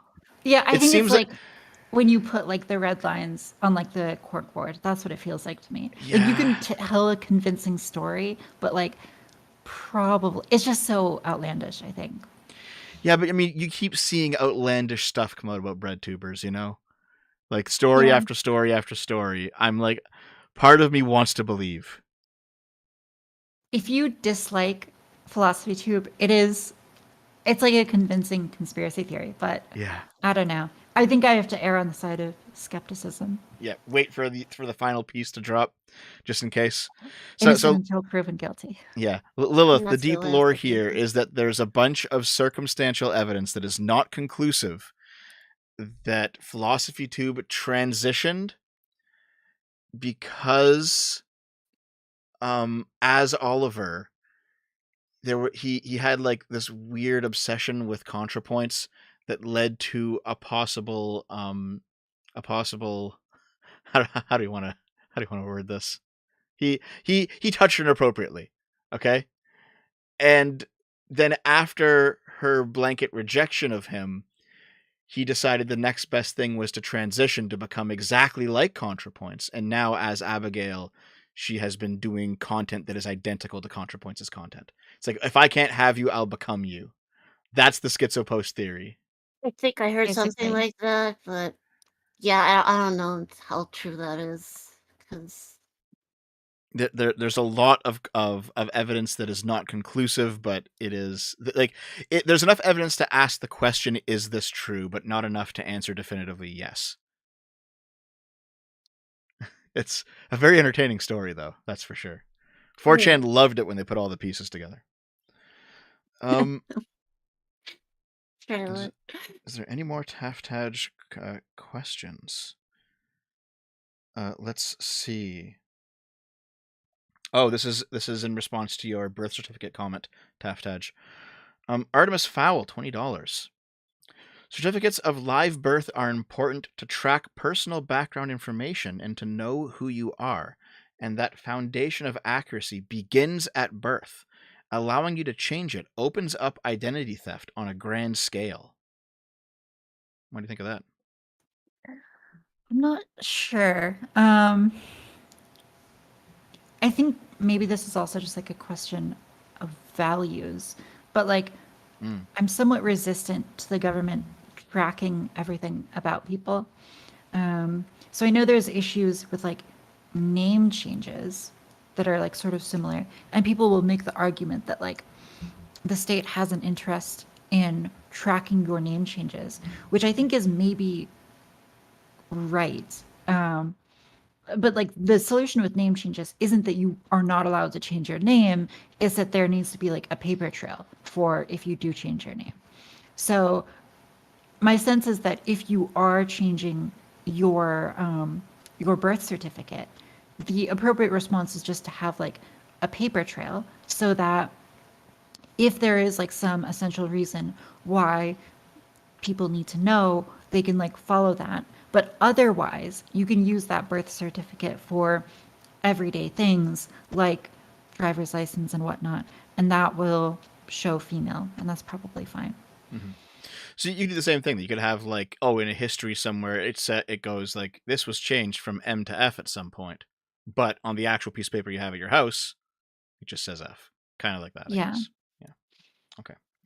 Yeah, I just don't know how like necessary it is, like for Hmm. there to be like for the Yeah. government to know at all times, like your birth sex. I mean, if there's like a record and that's kept, then yeah, I don't really have a problem with that. I think if you're more libertarian minded on this issue, you'll probably fall on the side of like the government should not be tracking every piece of your info. Right. Yeah. Yeah. Yeah. I definitely don't think they should be able to prevent like a change completely because like Mhm. Yeah. how relevant is it for the government to know your sex? I know it's very relevant for like medical associations to know, like, but Here, I let just me. don't know the Yeah. utility, just how much utility there can be from not allowing the change, especially The when alternate solutions could be a thing, like you said, like low tracking thing was just a little record Hey, showing Lilith, what it video game are you was playing? I something can it was hear the before. clicking. Yeah, we're getting to super chat, so I'm playing yours too. Just because. Okay. Here, let me get through these then, so we can all go take a break. Ian for 40 shekels. Thank you. Thank you for the Have shekels. have any of us ever got an honest and non-recursive answer to the question, what is a woman from a progressive? The answer to that for me is no. I have not. It's always been women are. Definitions are hard. Yep. It's always been like a woman is identifies as a woman. It's like, well, no, it's not. No. I don't know if you want to answer that one, Lilith, but I'm gonna assume it's. I just don't think like the adult human female definition is as concrete as people like Matt Walsh make it out to be. Because like as the arguments point out, like it would necessarily exclude some women, like some cis women. Based, exclude them. Well. Get them out of there. Okay, what's next? Let's see. Obsidian, £2. Do any of us like pineapple on pizza with ham? Yeah, I don't hate it. I used to hate it as a kid. Like although I also hated like mustard and onion as a kid too. On pizza or just in general? No, just in general. Okay, Jesus, But, like, mustard and onion pizza. no. Holy fuck. Yeah, I think it's okay. I if someone like gave me a pineapple pizza, I'd eat it, but I probably wouldn't order it myself. Yeah, I wouldn't go out of my way. If it's like in a buffet and I was just like, okay, I had a bunch of like meat lovers and a bunch of supreme and maybe some like vegetable pizza, I would like to switch it up a bit. Like, yeah. Then maybe yeah, I'll have some pineapple on pizza. You TafTaj? I'm not repulsed by it. I think it's pretty good. I'd go for it. Mm-hmm. Oh, damn. That sweet, that tang, contrasting with the more savory flavors. Yeah, it's based. You just triggered a bunch of people, I'm sure. Yeah. Good. Get triggered. More than any other take you've had today. This is the one that cancels me. This is the one. I think that's it. There are a lot of there's a lot of just general questions, but I think Lilith and I can answer them. It's all just like questions about news stories. Those are all the ones that are like directed towards you, TafTaj. Cool. Okay, So- I believe in you both. Thank you so much for inviting me on. Of It's course. been lovely, both Dev and Lilith. Sorry that it took Yeah, like thanks for 3.5 coming out. hours, but thanks for being here. No, it's Yeah, fun. this I one's 3 had a hours. great time. Jeez. Yeah, it's been 3 hours. Yeah. All right, bye guys. Yep. See you later. Bye, TafTaj. Thanks for being here. Take care. And there she goes. Yep. That was fun. It's just you and me now, Lilith. Let's get through the super chat so we can go have some dinner, eh? Yes. Free came out and asked earlier if I And want then- to get some food. And then we will probably go raid Arch. He's doing the Archcast, so let me quickly refresh channel to monetization. Let's not spend too long on the actual answers. No offense, guys, but it has been a little bit. I will answer them all for sure, but I'm not gonna like go hyper deep into it. I think. Exployalist 10 USD. Thank you very much. A literally who airline had stupid lax security on their software management system and had it exposed online. So a bored guy on the internet was able to get access to it. Yeah, that's how a lot of leaks happen. It's pretty normal. Yeah. In relates to that question, I saw on the chat someone asking. It wasn't a super chat question, but someone asked if Nick Fuentes is on the no-fly list. I looked it up. It turns out he is. That's funny, actually. How does he get around that one? He just drives? I don't gotta know. Take the fucking Greyhound across America? Jesus. Yeah, that's gotta Oh, be shit. painful. Ian just dropped 15 shekels. Abigail Schreier is the writer of Irreversible Damage. Abigail Thorne is Philosophy Tube. Oh. I don't know what Irreversible Damage is. I think I heard of it. It's like something. I never read it. You know what? I will actually confront. I'll send that to TafTaj later. Oh my God, Artemis Artemis! Thank you for the 100. Jesus, does this still work, or do I got to do it monthly? I did this before when I was. I think like Abigail Schreier might be a TERF or something because Maybe? she sounds familiar in like the TERF circles. Like I'll she gets brought up along with TERFs a bunch. So I'll have I'm to not look so it up. sure. I'm not 100% that she's a TERF, but Lilith's going around like an officer looking for Jews under the floorboards. Is this person a TERF? are you hiding TERFs? Artemis, thank you very much for the 100. You know what? Did I already give you? No. You don't got to give 100 a month. You just got to give 100 once, and you can be in the $5 club permanently. No, but thank give you very 100 much. all the time. Jesus Christ. Thanks very much, though, Artemis. You know what? Here. Be our pay picky. I'm going to check Artemis if you're... Okay, hold on. Artemis. Different Artemis. Wait, which Artemis are you in Discord, dude? Which Artemis are you? I can't find you, dude. I can't find you in my DMs. Okay, but thank you very much for the 100, man. Oh, it's this Artemis. Man, you have like a bunch of weird symbols in your name. No wonder I can't find you. Jesus. Okay. Okay, dude. Okay. Let me give you the $5 club thing. Thank you very much for the donations. I heavily appreciate it.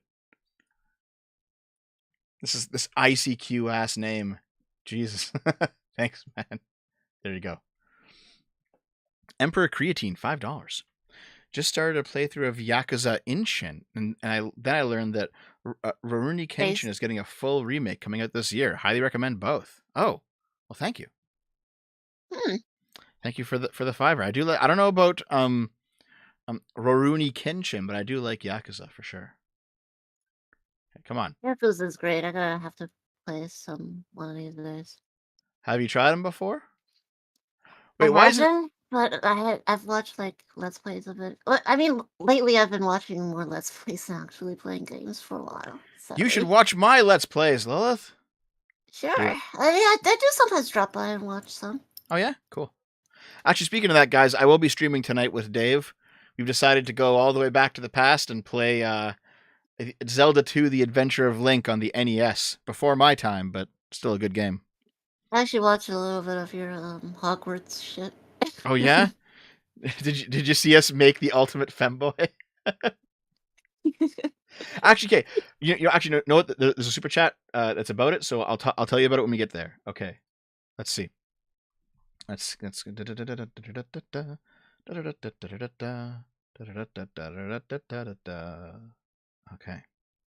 $5 Holtznader. Feminist activism has done more for the right wing than anything that the right has come out with. I guess because TERFs are like definitely feminists, and I think that's true actually. TERFs AJ are indeed a great asset to the far right. I mean, they're still leftist, but they're helping the right now for sure. Depends on which. No. It really depends on which No, TERF you're talking about. Because Lilith, you gonna talk about, backtracker. We talked like a year ago about this, and you definitely agreed that TERFs as feminists are on the left wing, and that it was a left wing problem. I don't know you were becoming a progressive. I knew it. You fucking communist. No, it's but happening. there was no. But I don't know if TERFs were as crazy and as right wing back then. Even if I did make that argument, because well, they're feminists, so they have to be left wing. Because listen, the right wouldn't accept TERFs because the right isn't feminist. But have you been looking at some of the shit the TERF's been saying? I think there was this one really big TERF. She was like saying, we need to like ban, we need to ban like which was it? I think she said like we need to ban like birth control for people who without like parental consent and that type of stuff. And there was like a few others that were just like pretty iffy on Roe v. Wade. It was like some were just straight up like pro banning abortion. So well, sure. I mean, here's the thing. I've seen second wave feminists argue that though. Then like it's not like the left and the right are these monoliths. They have a great diversity of opinion in both of those camps. Flattercats, $2. Regarding the $100 to the $5 club, you prefer here or PayPal? I prefer PayPal because they take the smallest cut, but anywhere does work. I do prefer PayPal though. So basically, 100 USD, and I'll put you in the $5 club for life. That's what I prefer. But I prefer PayPal, but anything I'll take anything basically. But thank you if you're doing it. If you do it on PayPal, just send me the receipt. Let's see here. AJL Stick, $2. Vote Y for the 6th vowel. Okay, you got my vote, buddy. Sounds good. Adherent of Lady Columbia, $50. Thank you. Pluto should be a planet too. Pluto should be a planet. Thank you for the 50. The right is at best a horde of emotionalists that people have been taken in by, since the left is further down the same principles that they fundamentally share with the left. Post-traditionalism is just the right adapting the left's logic and will fail. Well, yeah, like a lot of the new right is coming to the positions that they are because they're recognizing that, like, you know, the old liberal way of dealing with the left was like, okay, we're all going to play the same team, we're all going to operate on the same logic, and we're going to come together, and we all have our own goals, and we all have what we don't want to see happen, so we're going to hash out agreements, and we're gonna come together and basically like negotiate, right? However, the left has said no, we're not going to do that. We're not going to play by your game because of postmodernism, right? There is no actual game. The game doesn't exist. It's all just power politics. So we're going to seize whatever we can because our morals are superior. So the right wing has finally come around to this point where they say, you know what? Fine, fuck it. We'll do the same thing. We're not going to negotiate with you anymore. We will simply also play the power politics game, and we will seize whatever we can because our morals are superior. So now you're getting people who are like, you know, Sargon's postmodern traditionalism is just the tip of the iceberg on this. You're getting a lot of right wing people who are saying, you know what? Fuck negotiating. We should just ban everything that is degenerate because it's evil. It's like, well, shit. I mean, you've already deconstructed objective morality, so you can't argue that it's not evil from their point of view because it is, right? So, like, things really are just falling apart, in my opinion. I don't know if I necessarily agreed with your notion that the left started this, because even before the left did this, there was like a lot of people on the right when it comes to gay marriage. If you remember, there was just like, oh, we don't care what like the consensus is. We're just gonna ban it. Fuck Sure, everybody. But I mean, the left also does that too. They both do that, right? Yeah, It's but I do acknowledge the left does it. My point of contention was your notion that the left started this and the right is only doing this as a response. I don't think that's true. the new right is definitely doing it as a response, definitely, because you have like younger right wing people who kind of grew up in the very normalized liberalism of the 2000s and the 90s, and they were like, okay, Mhm. well, a lot of these issues are settled. We're going pretty good. Things are pretty good. But then, as soon as like the left pushed, then those people did become more right wing. You know, that's the whole point of the leaving the left narratives, right? Is that they were like, hey, you know, we used to agree with you. What happened? Like, why did you guys go crazy? I think that's where a lot of this stuff came from. Ultimately, the old right wingers, they've been doing this their whole lives. The new right wingers, the ones who are in their 20s right now, I think they came to this specifically because the left broke the deal that they thought they were engaging in. I just don't know how true that is because, like, from the left, you can just as well make the argument that the new left wingers are just responding to the people who've made the assertion that no argument whatsoever. We're just going to ban degeneracy, I'm not sure you and you could can though, make the because that argument wasn't that happening, right? they're only responding to that. Like that wasn't actually happening 10 years ago. If you look 10 years ago, the left was winning on gay marriage, right? Like the left was winning on things 10 years ago. They weren't on the back foot. The right was. So I don't think that argument works that way. Yes, but even if they were on the back foot, they would still make the laws that say, "Oh well, we don't care what the actual people think. We're just going to do it because this is a Christian country and fuck everybody because They weren't making those you're in a laws Christian though. country." Like those laws weren't passing 10 years ago. You know what I mean? They were 15 years ago passing in they certain weren't. states, though. Like, Like they definitely were passing in a lot of states. Hitler was left wing. Fight me.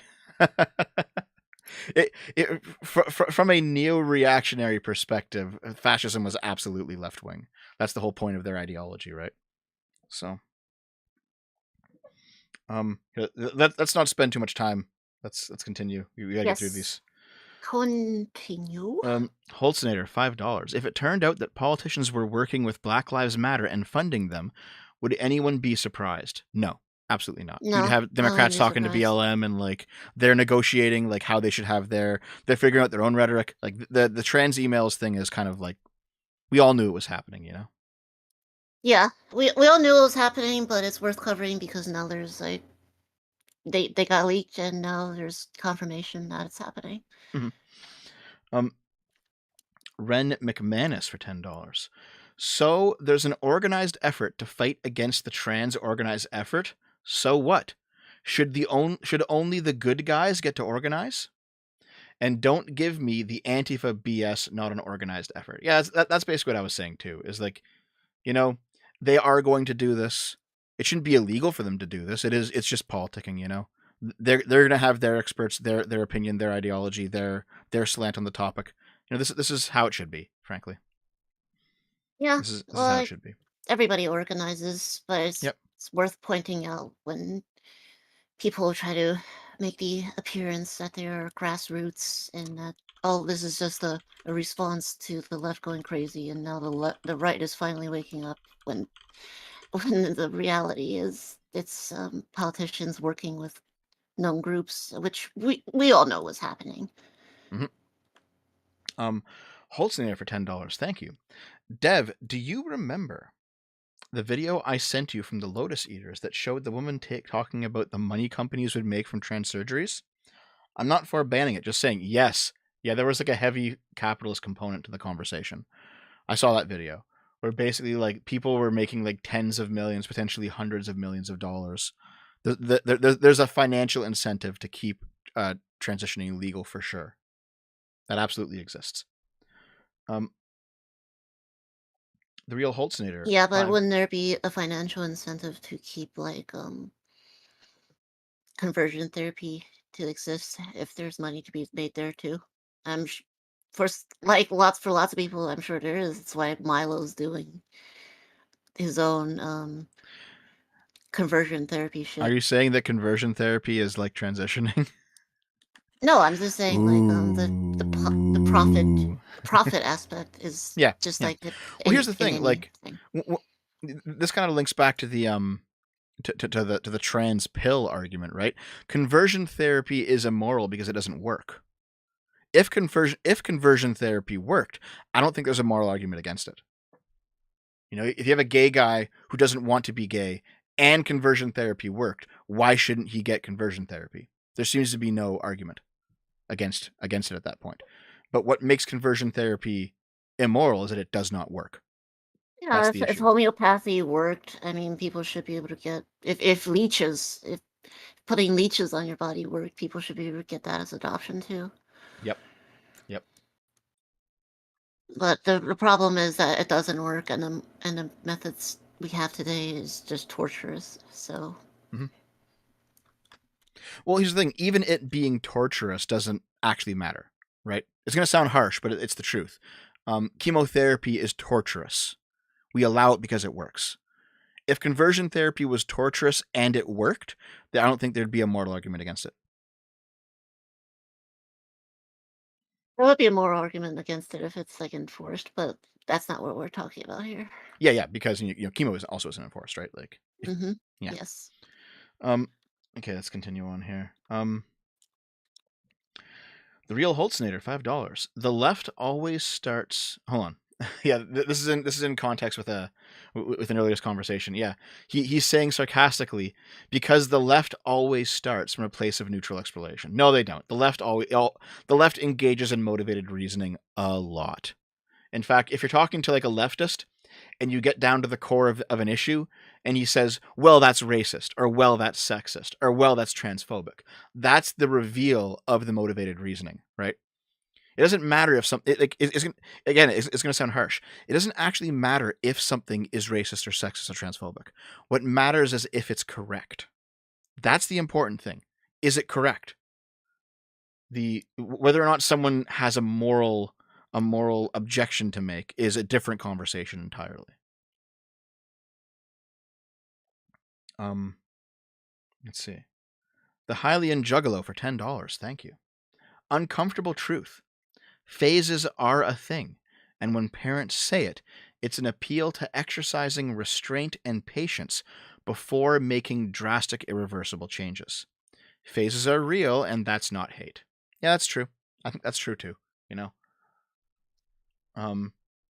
there are definitely going to But be also people. sometimes it's not a phase. Yep, sometimes it's not a phase. It's important to root out the people who are in a phase and from the people who aren't. Absolutely. Like, Yep.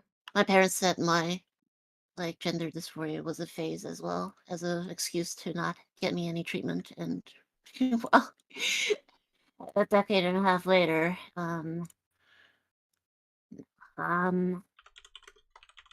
a dude. No, not really. Yep. Like, at least I don't identify as one. So. The Real Holtznader for $10. Is it anti-trans to say that we need to prioritize the creation of more soldiers and more workers in the future? Jesus, that sounds like a fascist statement. All of my reservation about these issues stems from how little people care about that. So, yeah, so I think this argument is basically that we shouldn't care much about trans issues because trans people tend not to reproduce. And so in terms of a civilizational project, the trans question is not much of a question at all. There's probably some truth to that, but it definitely makes me feel uncomfortable. I definitely don't think the goal for the people should be just like, oh, how much soldiers and workers we can create. It's just like, it also lends into the idea that men are disposable. Mm-hmm. And I don't like that at all. If you don't want to be a soldier or a worker, or well, everybody has to work in some ways, but like worker as in like. Why can't people just pay for my stuff though? No, I'm just. I saw like a TikTok of some fucking moron who's like, "Why do I need to work to be able to eat?" It's like, you fucking idiot. All right. Well, no, it's just that like there's Because we don't something have the Star Trek replicators yet. there's Invent something that, and maybe there's people will something have in to do that. there's something underneath this comment. It's something like if you're building a civilization, how much resources do you devote to people who won't be reproducing, and so their concerns won't be concerns after they're dead, right? Like, if your family line still exists 10 generations from now, and you're building on a multi-generational civilizational project, then you have to consider those people.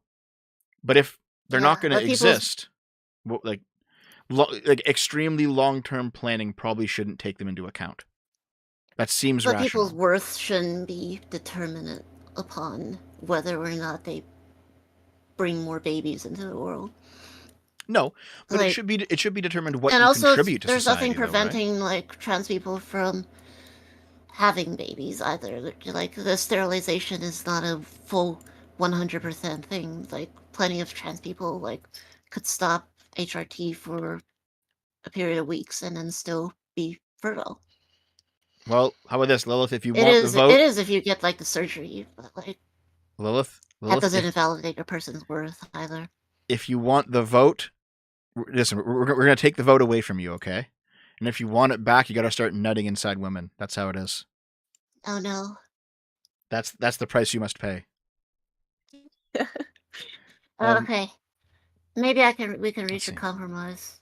I won't have to pay child support. How about that? Holtzner, $5. This is actually a comment about you, Lilith.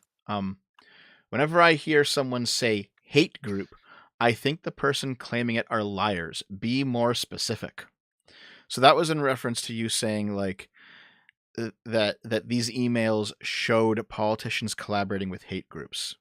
These are, and by that I mean they are designated as hate groups by the bodies that decide what is and isn't a hate group. You can just disagree with the bodies that get to make the decisions, but they ultimately are like classified as such, and that's why I say that they are hate groups.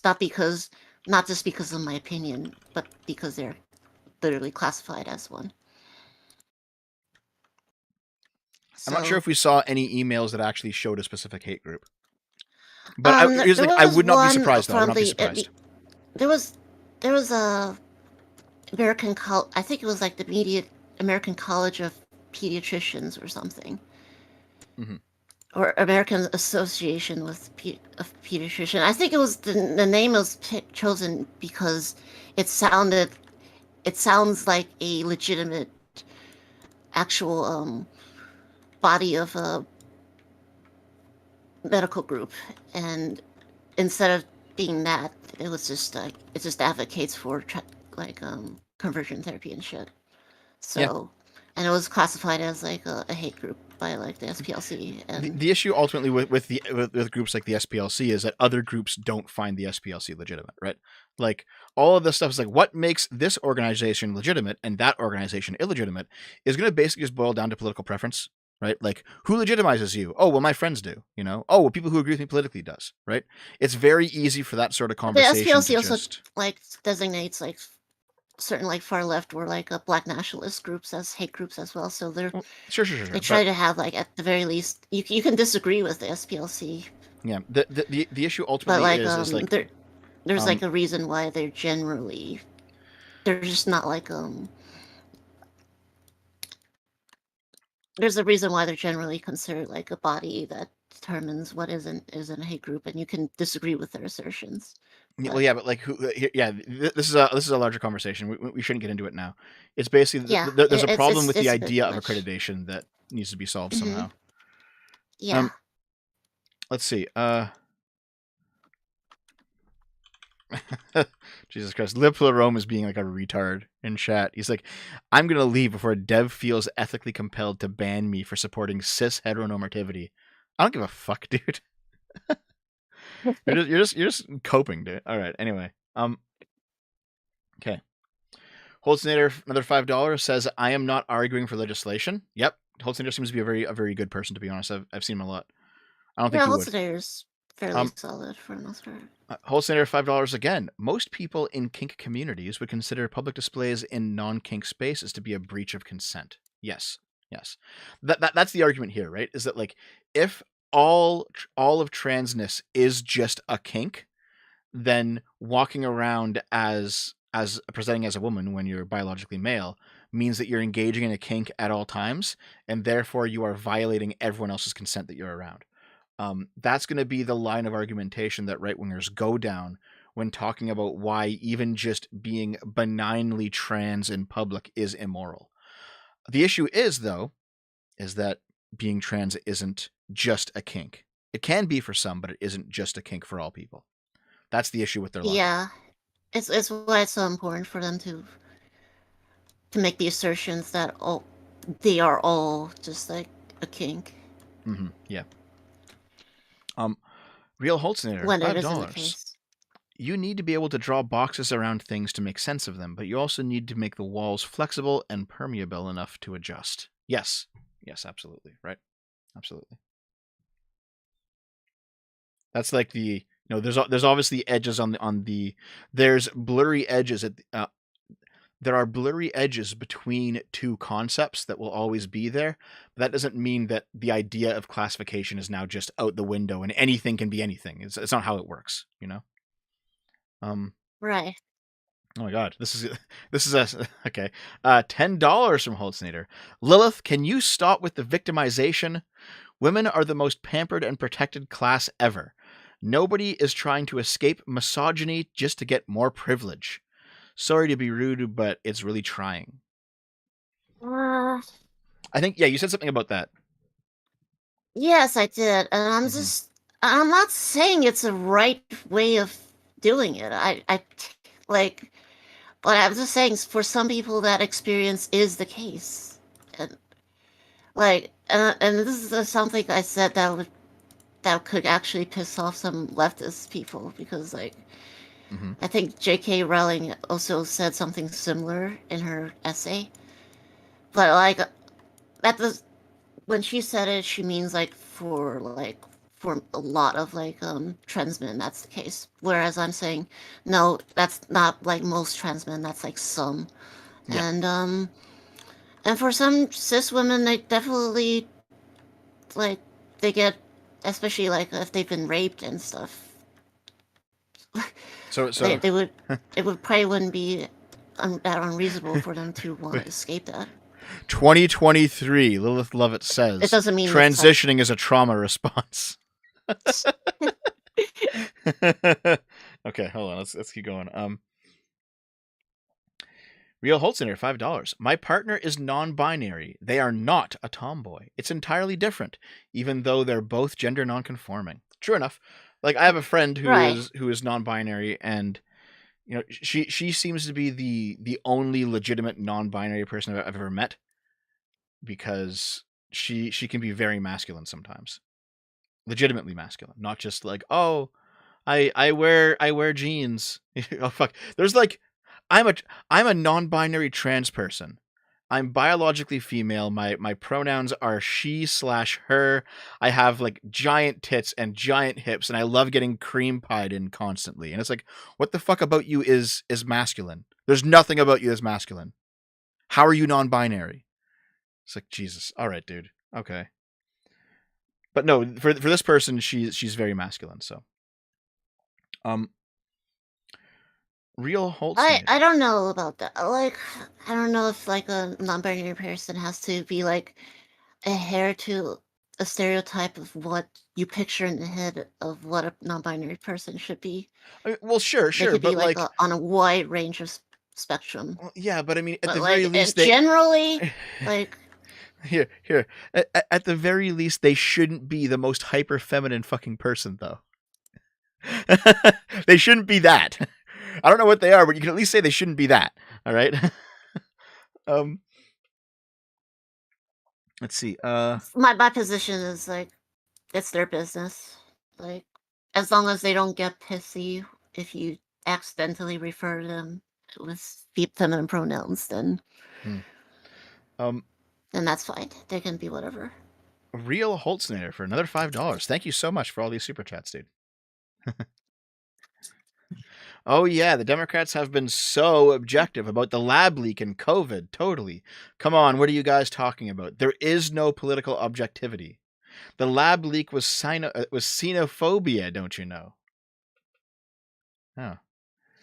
I mean, I never said they were completely objective. I'm yeah. saying generally Well, this is in you're trying to present that, when you're trying to have experts over, they generally haven't try to be like, oh, this I'm having experts over because they know what they're talking about, and that they'll tell you the truth, as opposed to this is the person that I'm having on to push my agenda.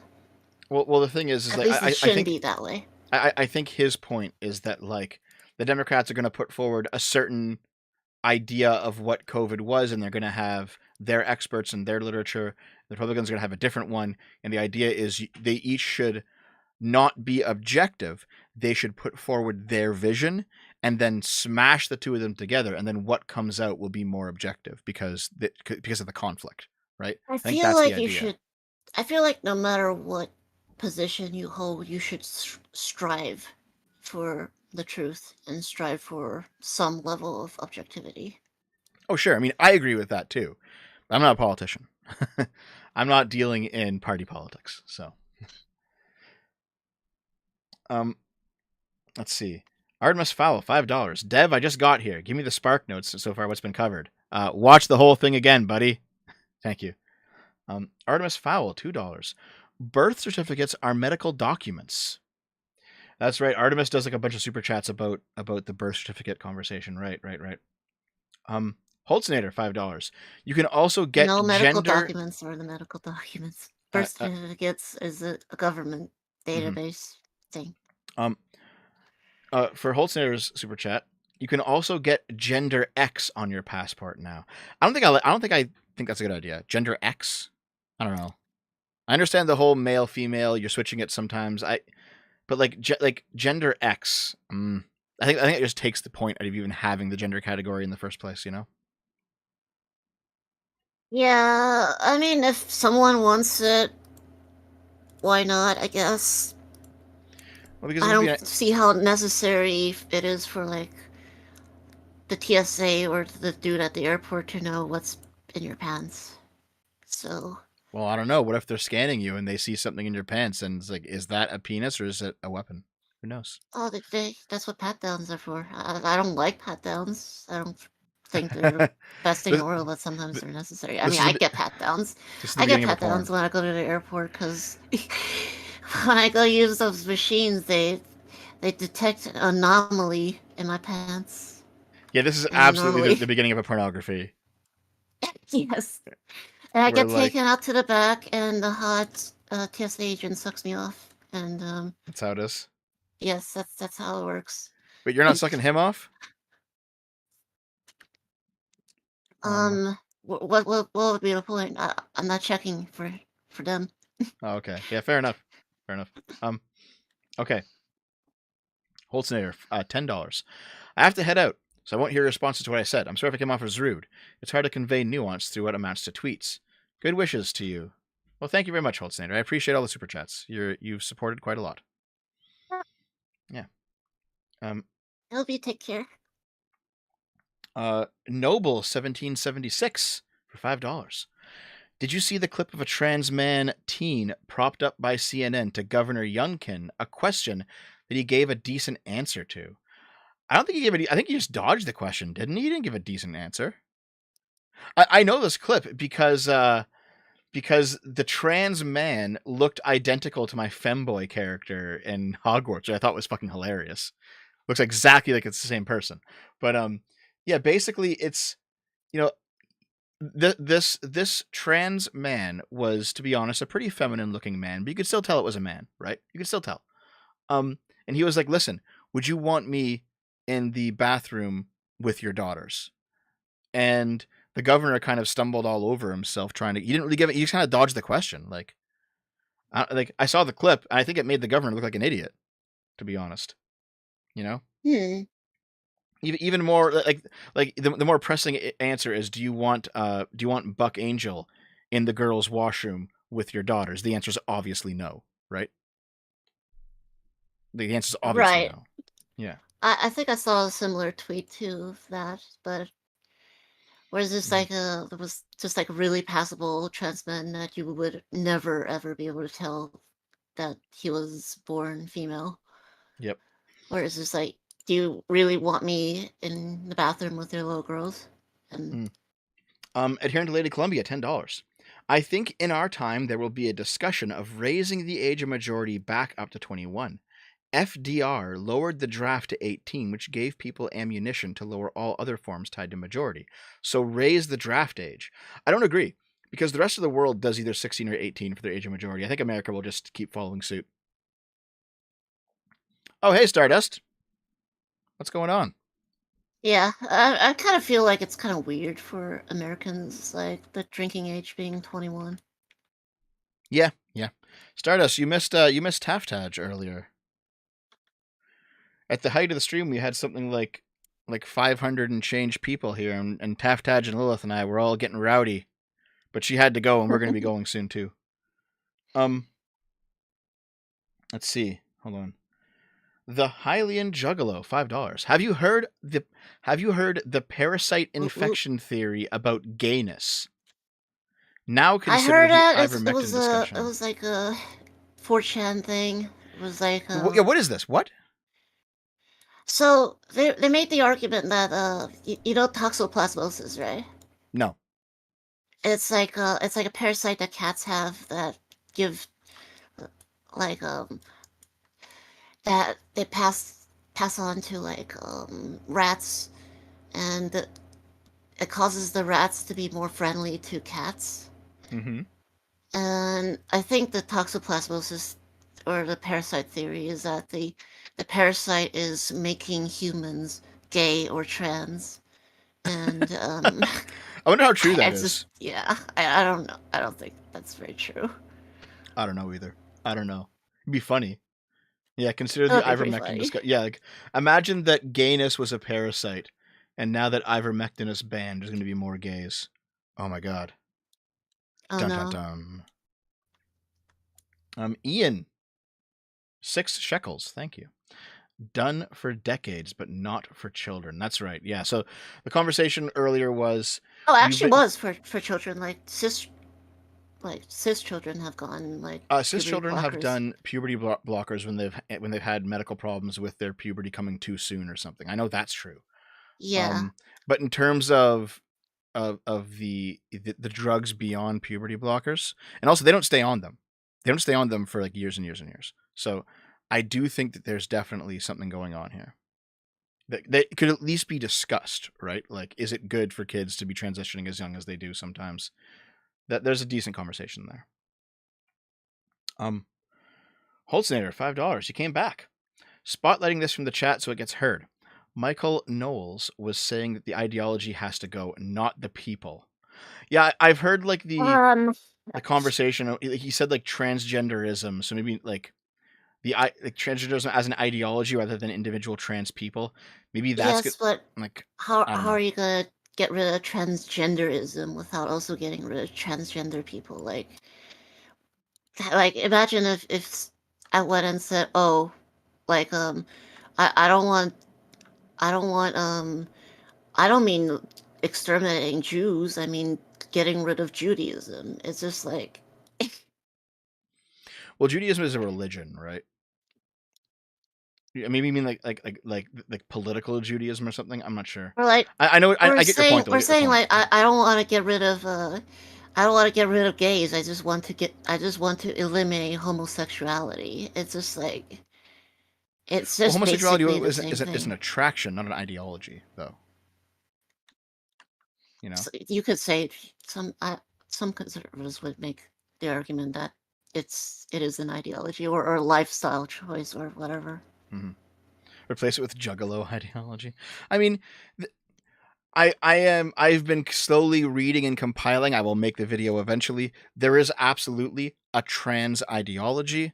I've read the writers. I have all the books. I have all the articles, like academic articles. There is a trans ideology that seeks to promote transness as an alternate lifestyle, as a method of destabilizing Western liberal capitalist democracy to help to help demoralize and bring in a socialist revolution.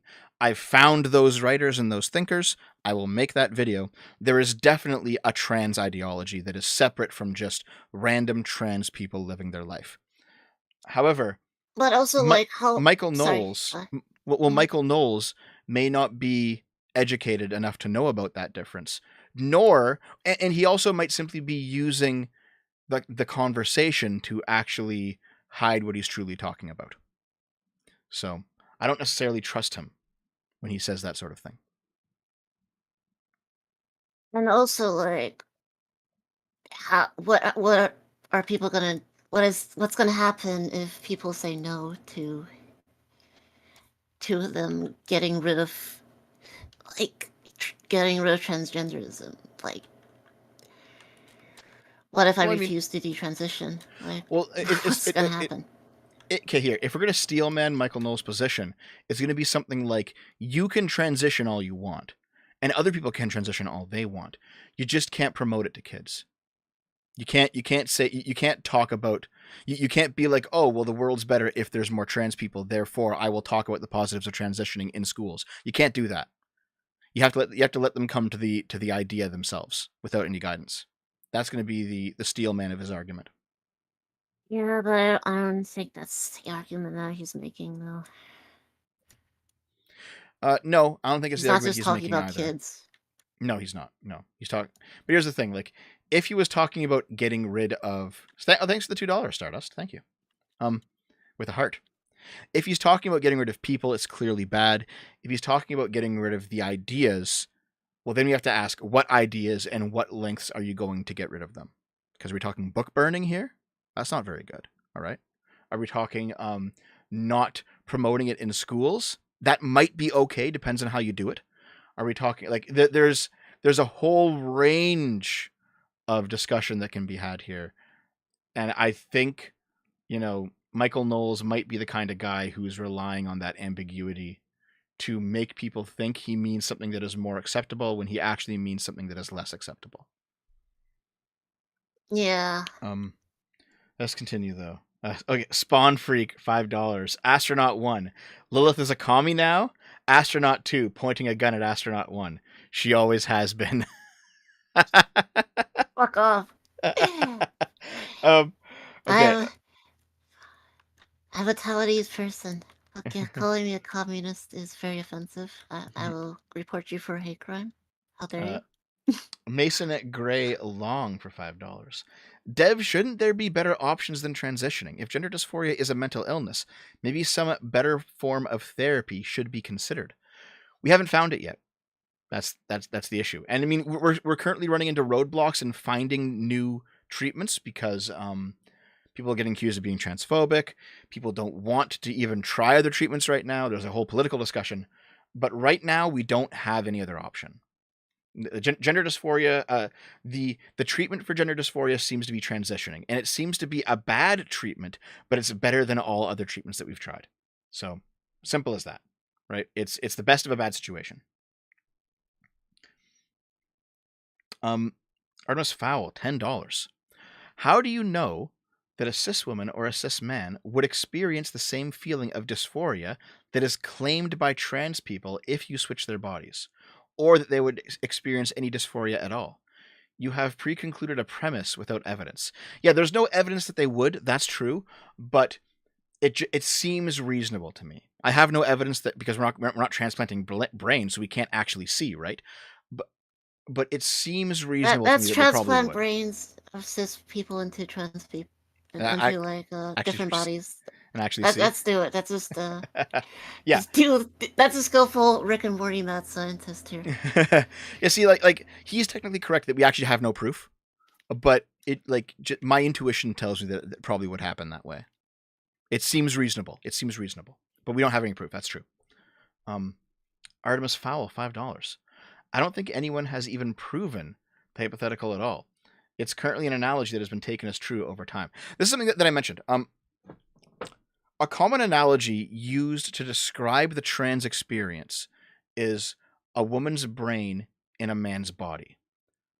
I actually don't think that analogy is true, but I think that it's close enough to the truth that when we're talking about it from a layman's point of view, it gets the idea across. It's actually much more complicated than that. But in terms of just layman discussions, I think that ideology makes sense. That ideology makes sense. Actually, Stardust, if you're still here, since Arch has more than enough viewers, maybe I'll raid you instead if you have a stream up by the time we're done. I'll see who's online when I go to raid, like you or Arch or Kibbs or whoever. We'll see. Okay. Artemis for $5 says, if you wait to read the super chats until the end, that will leave them disconnected from context. That's true, but I mean, we were just going hard with the conversation. We couldn't stop to read super chats. I still appreciate the super chats though. Solo, $5. Does this conversation boil down to what is an adult? Because that's what it circles back to, and the only way to arrive at a conclusion. I guess, yeah. Kind of, right? Because clearly we can say that for adults, they should be able to transition because they're adults, right? It's their business. The only real legitimate conversation to be had is with children. People who want to ban transitioning for adults are fucking insane, in my opinion. Right? $2 or £2 from Obsidian. Liberal nationalism video. When, Dev? I made it already. It's called the N-word. I did a video called the N-word where the N-word is nationalism. So I did that video already. Yeah. C. Thomas for $2. Penis. Oh, thank you for the $2. Thank you. So true. So true. Yeah. Artemis Fowl, $20. We banned frontal lobotomies and skull tapping to cure schizophrenia. When actual cures have been discovered, junk procedures get banned all the time. The dysphoria pill would be the only humane choice, Dev. I think I kind of agree with that. I think, like, in a world where the dysphoria pill exists, the people who still want to transition probably will probably be looked at kind of funny. I completely disagree with like the notion that it's even comparable to like lobotomy, because like wouldn't it be better if it's just easier for someone to just be the body that they want? Like, well, no, because like imagine.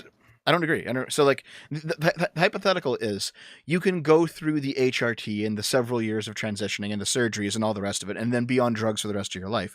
Or I can give you the magic future pill and you take the pill and then you're freed of gender dysphoria and you're happy as a man for the rest of your life. And in that case, the humane option is the anti-dysphoria pill. Right? Using future tech. And I think in that hypothetical world, people who still want to transition would be kind of looked at like they're quacks. You know, it's like, oh, you're still doing that? Like you're still, you know, you're still doing these weird treatments that we kind of grew out of from earlier in our history. Yeah. I feel like it's far more likely that in the future it's going to be easier for people to transition, and maybe we'll have some sort of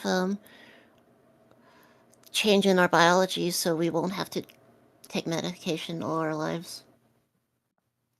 Like, maybe. I guess I'll have to see. I think there's only one more super chat. Hold on, I have to refresh. Liberal nationalism, Stardust. Ian. Michael Knowles considers transgenderism a mental illness that ought to be healed. Yeah, fair enough, but he doesn't have a solution for that. He doesn't have healing. He doesn't have a treatment. So, you know, good for him, but he doesn't have a solution to the problem. Gunpuncher, $5. Do you think that rigid gender IDs could drive dysphoric symptoms? If it's a crisis of perception, then isn't the framing of that perception the catalyst? So you mean like a person could look at their ID and it says like male instead of female and they feel dysphoric? Or do you mean that like self ID can drive dysphoria because it's a crisis of perception? Oh, that's interesting actually. It's interesting. Like, can dysphoria be made worse if you incorrectly self ID? If you make a mistake about your identification? And you force yourself into a box that doesn't fit. Could that make dysphoria worse? Maybe. It's possible. Yeah, but wouldn't you be dysphoric in the different direction Maybe. if I don't that know. was the I case? have to think about it. I'm not sure. $20, Artemis Fowl. Thank you very much again. Thanks for all the money today, guys. Thank you very much. The analogy doesn't make sense. The verbal sleight of hand taking place is that the person has already formed their sense of identity and self. In reality, the actual switch would have been at birth before identity has been established. I don't quite know what you mean. The actual switch would be at birth before identity had been established. Hold on. I mean, sometimes it is. Like, Mm-hmm. if we go by the transgender brain study, whereas like whereas trans women have like brains more comparable to the cis female because maybe a burst of estrogen while in the womb causing development to change differently, then maybe that's could be the case. I mean, I felt at a very young age that something was wrong. I just didn't have the word for it. I only came out at 12 because I found out what was wrong with me. At that point, we would have no idea if differences in the brain would be enough to cause dysphoria. The brain is adaptive to new trauma or environmental factors. Maybe. So the idea is like, so we know, for example, if you damage a part of a person's brain, they can be retrained to almost normal functionality again because the brain is very good at rerouting. We know that's true. So like, are you saying like, if we put a cis brain in the body of the other sex, they would actually like adapt better because they're cis? They would adapt better to being the other sex? It's possible, we just don't know.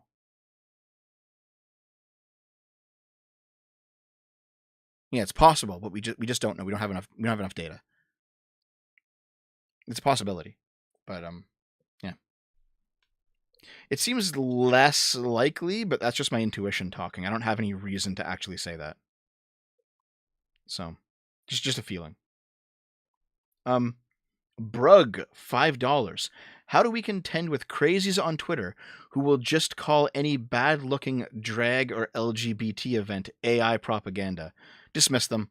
Honestly, dismiss them. Like, Lilith, here's the thing. You and I have talked about this in private a lot, and I've been like, listen, you know that I'm on your side, but like, here's a video of a drag queen dancing naked in front of a child. And like, no matter what, you can't be pro this. Like, no one can. Yeah, like, I'm not you're pro, destroying. like- You're destroying your movement. You have to like. You have to gatekeep these fucks out of what's going on with trans people. You just have to. Well, yeah, Yeah. just don't be sexual around children. Like, Yep. But like there's.